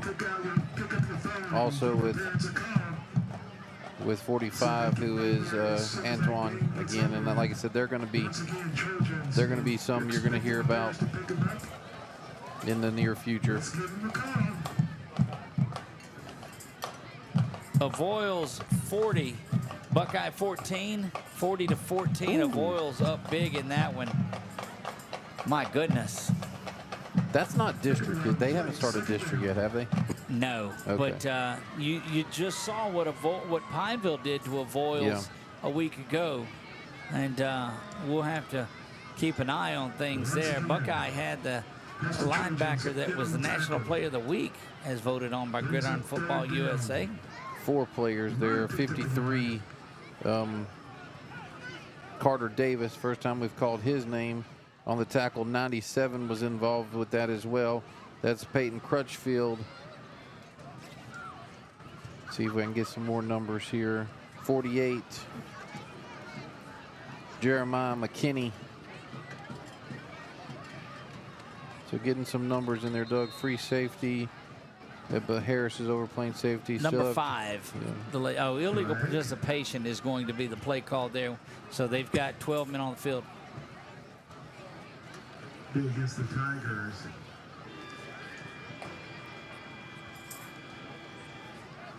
Now only seeing with 10, I think. Let me see. 1, 2, 3, 4, 5, 10, 11. Nope. Okay. 3rd down and 13. A big shout out to Sinlock Grill and Chill, provided that pastelaya for us up here in the press box, and my goodness, it was good stuff. Congratulations to the Indians of Tioga. They go to 3-1 with their big victory last night. Menard looking to hang on. Grant in a big way looking to go 2-2 on the season. Ahmad Sykes might have had 20 touchdowns in this one, the way they're putting points on the board. Yep, 47 there. Marion Simon on the tackle. Sykesville in there. So we have 97 coming off, and who's going to take his place? 4th down now, and Opelousas set to punt it away to Hayden Burford and this Alexandria punt return team. Don't forget, join us 7 o'clock Thursday night out at Walk-Ons. The Thomas Bachman Show. We'll be there 7 to 8 o'clock. What do we tell them? Come early and come hungry, because don't come in there at 7 o'clock thinking you go easy and get a seat. That's right. That's right. Unless you're going to sit outside, which might be comfortable this week. Indeed. Timeout by the Tigers there. We'll keep it right here and try to give you an idea on what's coming up for you. Once again, next Friday night, the Trojans will make the trip to Maine, Louisiana. So just after tonight, 2 home games left. It's kind of crazy. That's ridiculous. We'll have Pineville here, which is first time I think in 3 years, because I think since I've been covering, we were at Pineville twice. That's right. And then we have Washita Parish here, but we go on the road to West Monroe the first week, home to Pineville. Then we on the road to Ruston, home to Washita, and then on the road to Neville. Next home game after those will be the week 2 of the playoffs, I've got to believe. You can figure out and do the math out of that if you want to. I'm giving them the first round bye. Snapback kick is up, and it is short, and Hayden needs to get out of the way. Banging around, and it'll be stopped at the 48-yard line. With the running clock, you probably only need to run a couple of plays. 8 a.m., we told you it is the Red River Roundup right here on 446 Sports. You want to join Marshall Leffler, Jace Lejeune with Gridiron Football USA. You know, that is brought to you by Gridiron Football USA and their All-American Bowl game that has brought itself back to Pineville this year. Mike McMillan of the North Shore Prep Report. He gives you everything you need to know about football on the North Shore.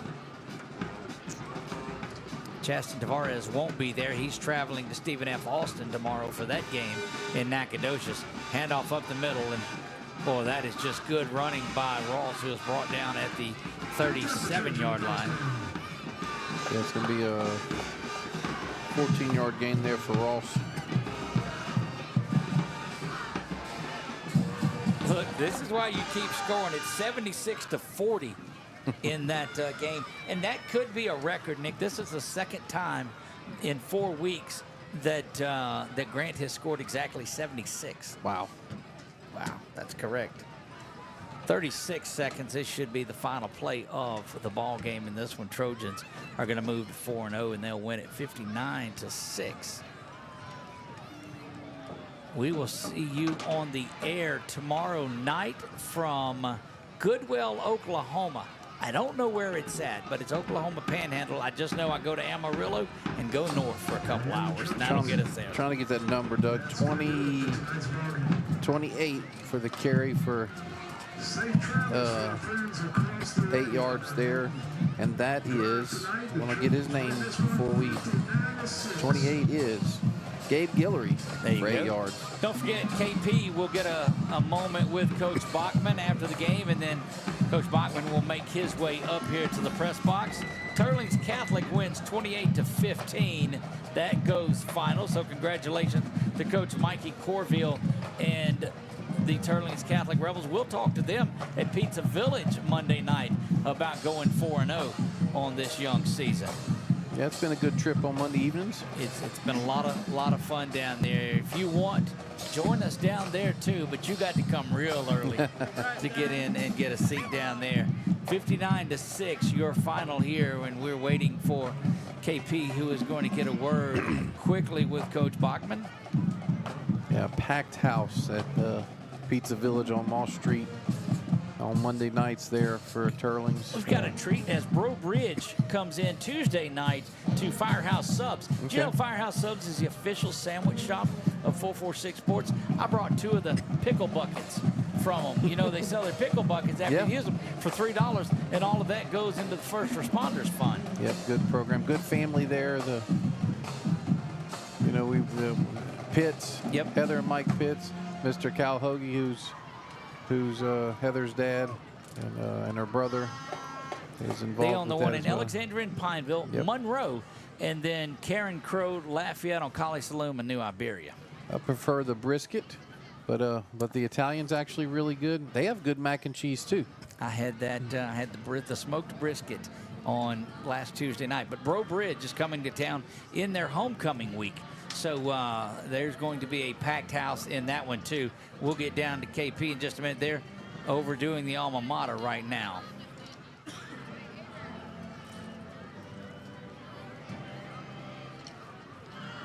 Jordan getting a good shot of that.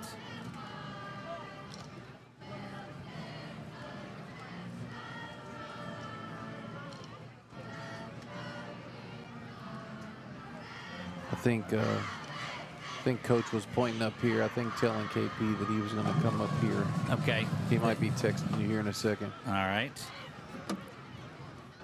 Well, we appreciate all of you for joining us this evening. It has been certainly been a lot of fun in this one. Trojans strike fast. We, of course, will have the Trojan wrap-up show from up here in the press box. And that is... And so, yeah, that is the how did you see that text come through? I saw the 2 of them talking. I gotcha, and that was it. Yeah, he's ready to get up here and get out of the way. Look at the crowd of kids around wanting to go out on the field too. Yeah, well, they're trying to clear the crowd so the Opelousas could get through. Right. Mr. Spikes there, the administrator, and I think that's what they were trying to do. They were trying to get, our team away from there after so quickly after the alma mater. Right. Yeah, I mean it's an unfortunate thing that we have here at Alexandria Senior High. But they walk right underneath the student section, which is good. You get a good look at what's going on too there, and they keep the students, and you want Opelousas to be able to walk through there with no issues at all. Yeah. And it's a good thing because they come out right under the student section and they really, give them fits and get after them too. But after the game, when the students are wanting to get on the field, it could make for a very difficult situation for the administration.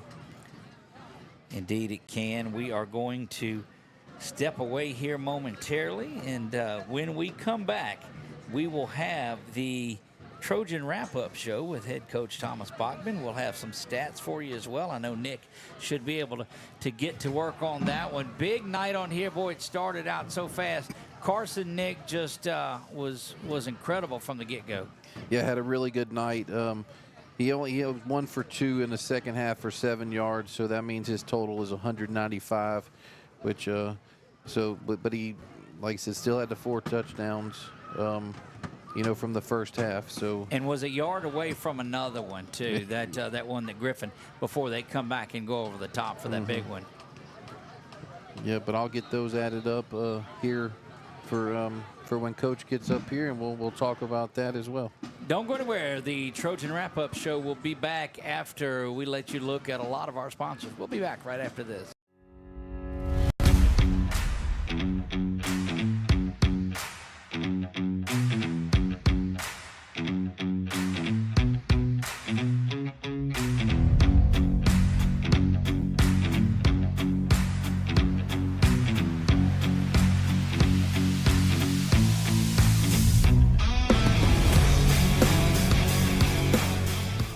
Discover golf like never before at Links on the Bayou, Central Louisiana's hidden gem. Welcome to a golf experience like no other. Our Links-style design sets the stage for an exciting and unique adventure. 5 distinct tee boxes cater to every skill level, ensuring a game that's perfect for you. And when you're ready to refuel, head to Becky's Bunker Club for dining with a view and gear up in our pro shop. Ready to elevate your golfing experience? Tee off at Links on the Bayou today.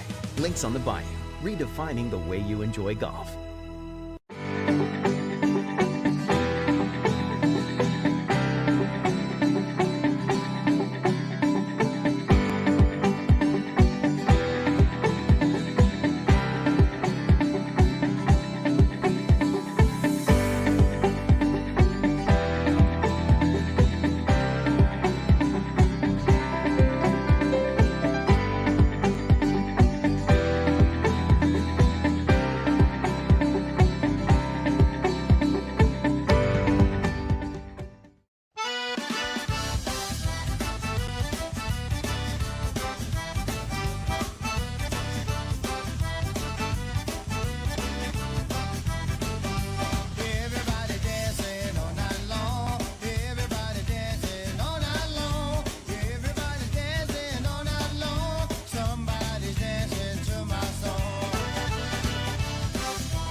At Louisiana Athletic Club, we believe in keeping fitness affordable.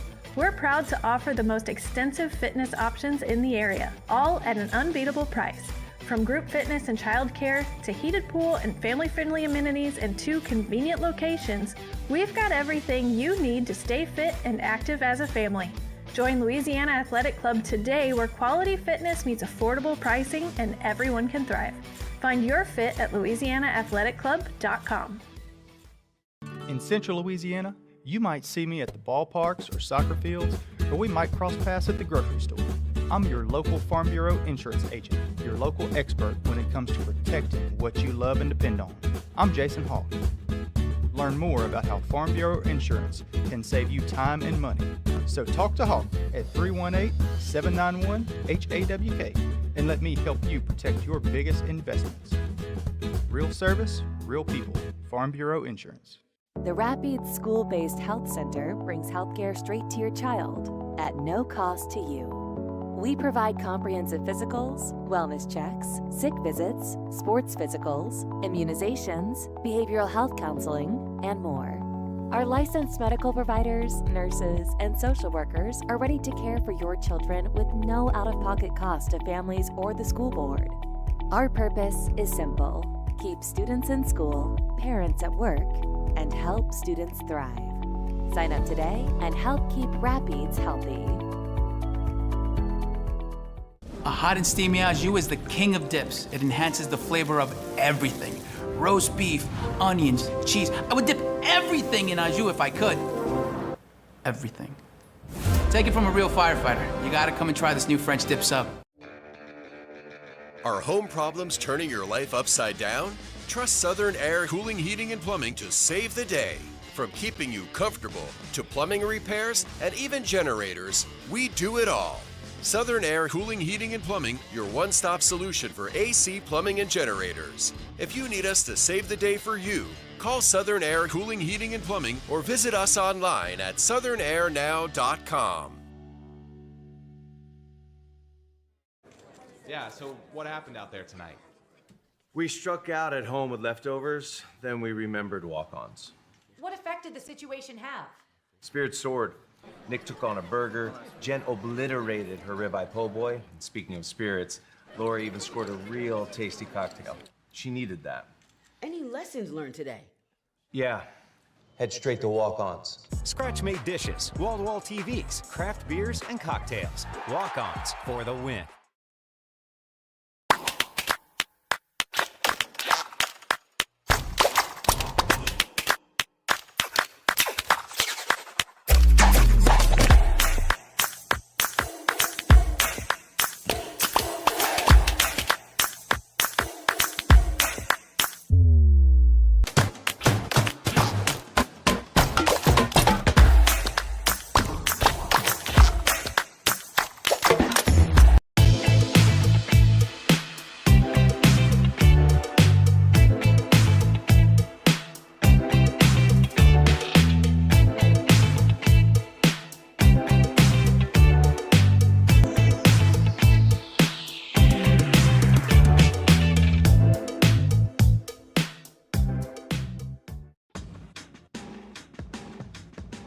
Now's the time to get a great deal on select Kubota equipment.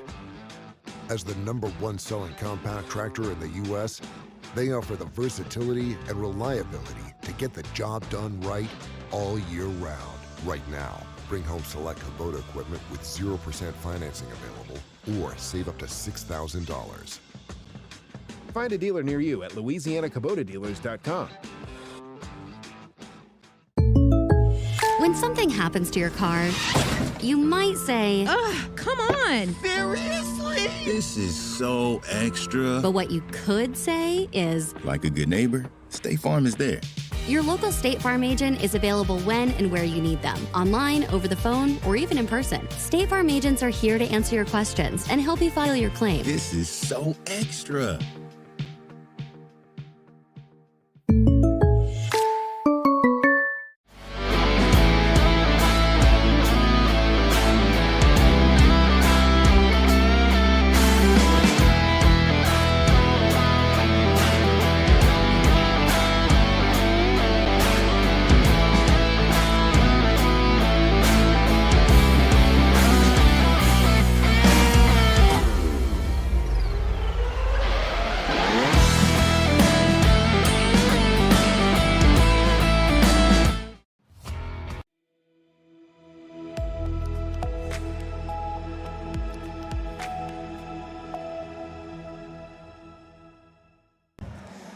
And we are back upstairs in the Trios press box. It is the Trojan wrap-up show. Coach looking over some of the stats there and comparing those. And, boy, that first half jumped out at you, Coach. Yeah, I don't know. Frustrated we gave up a touchdown. Got to see it on film. Frustrated that we kicked the field goal, didn't finish the drive, and all that. But, no, I mean, that's part of the game. Be something to watch, tonight and see where we can improve. But I don't know. I don't want to get to the point where I don't enjoy the victories. Right. Or, you're managing all the things, and what you got to do, where you need to improve, and all that. And it's hard not to focus on all that standing right now. Want the kids to enjoy it but remain hungry, and they will. Yeah, Coach, big bounce back from last week for Carson. Ended up 9 for 15, rated 197 yards, 4 touchdowns. Of course, all 4 of them in the first half. But 4 different people. Yes. That's a big part. We talked leading into, I don't remember if we talked on air, talked about we're going to get some of these guys, Griff, Jayton, continue to try and, get these guys involved. You know, I think everybody sees Tyler Bowman's got some ability. He can slash a little bit. You know, we're hoping for good news with Noble, you know, as we move forward with his thumb. So we'll just see, you know, how we do. But I do like the ball distribution as far as 4 different guys, you know, catching a touchdown tonight. Yeah, Casey. I'm sorry. No, well, you had mentioned before the show we thought that we would have a Gaines McKenzie sighting tonight, and that was certainly great to see. Yeah, you know, Gaines has worked his tail off. This point last year, you know, I mean, he was just in a room full of tight ends, and he began to emerge over the course of spring ball in the summer, and so it's good to see him get rewarded for all that hard work. They do a lot of blocking, those tight ends, and a lot of just glorified offensive linemen in a lot of ways, but you better be careful. We do know how to use them and get them the ball. I'll be honest with you. After the Acadiana scrimmage, on the way back, I was telling Doug that I would expect Gaines to be the receiving tight end, and maybe not but his blocking has improved. Yeah, he's a tough kid. He's done a really good job. Him, Grayson, Clayton, Coop, Thomas. There's a lot of them, that, you know, that can catch the ball, and so, you know, there's more bullets in the gun, you know, as we begin to game plan and figure out ways to get these guys touches. But yeah, it's good to get him in the end zone. Of course, you know, Grayson Thibodeau deserves to have his name mentioned and praised because he is. You know, he's everything ASH football is: tough, dependable, selfless. You know, and we're going to get the ball in his hands before the year's over. Kyron Griffin, 2 catches, near 100 yards. Could have had 2 touchdowns. Just came a little bit short on that one. He's so fast. Yep. You know, and that's the thing about getting them involved is, you know, they do catch the ball. Him and J-Time catch the ball extremely well. You know, so we need that explosiveness. You know, those guys that when they touch it, they're a threat to score from anywhere on the field. And, you know, so that's some of the thought process. The other thought process for me is we're trying to, I mean, it helps us win ball games, but, you know, Griff is a dynamic player, and it's our job as coaches to showcase these guys, you know, so that he has an opportunity to put some good film together for, you know, not only the here and now, but where he's trying to go with his football career. And so, you know, that's a lot of the reasons. But number one reason is it serves our football team. Absolutely, it does. Coach, front seven tonight had their hands full, you know, at first with the quarterback. It looks like you guys may have kind of spied, you know, a little after that. Yeah, the first third down that they pick up, we stunted the wrong way. We got 2 guys in the same gap, you know, on that early stunt, and they scrambled for a first down, and then we settled down and played. And you know, I mean, they're athletic. You know, that guy can make you miss and make you hustle and chase him around. And I think those are good things. You never know what you're going to see before the season's over. You know, so you make it serve you. There you go, Coach. We appreciate you coming up with us as always. A lot to talk about. I did before you get out of here. What a special night last night was, being able to get everybody involved in that show. And homecoming week now is over with. But it was great being on campus last night, too. It was a lot of fun. I mean, it's a lot of fun, as we've said many times through the years, of looking down there and just seeing the massive humanity. You know, everybody excited. And last night I went back and scanned some of it, and I thought that the kids represented themselves in the programs that they're a part of extremely well, spoke well. That's right. You know, there's confidence and there's a lot of humility in these kids, and that's what you want to see. And so it's a great school. It's a great place. Happy for the, you know, I mean, just glad that we got to showcase more, you know, that's a part of the football program. It's just, you know, that are not always front and center. And a big thank you to the sponsors, because all of them, they replied, they got everything straight. I mean, our band director, those that got them out here too. And so we couldn't do anything without of course, Principal Jody Goodman and the administration and everybody that makes this possible for us. So we're Jody's grateful. Got a lot on her plate. So she, you know, certainly appreciate all that she does to support us, so that we have a chance to be successful out there on the field. She's got a lot on her plate. She's awesome. Saw Mr. Powell here. I know that he was at several of the games. So certainly appreciate the support from administration. Indeed it is. Well, that's going to wrap it up for the Trojan wrap-up show here. Trojans win this one 59-6. What a big game it was. Don't forget, Manny, next week we will be back at Walk-Ons on Thursday night. That is 7 o'clock. We had our trip here to campus, but we'll be back there to MacArthur Drive next week at 7 o'clock, guys. It has been a blast on here tonight. Certainly want to thank Sinlock Grill and Chill for the press box food, Coach. We still got a little pastelaya over there too, if you'd like Might some have of me that. a little bit. There you go. It's really, really good, and that'll take care of it. So for my man Matthew Magnano over there, who's been keeping up with our scrolling scoreboard all night, Jordan Johnson, who has been on camera, Coach Thomas Bachman, part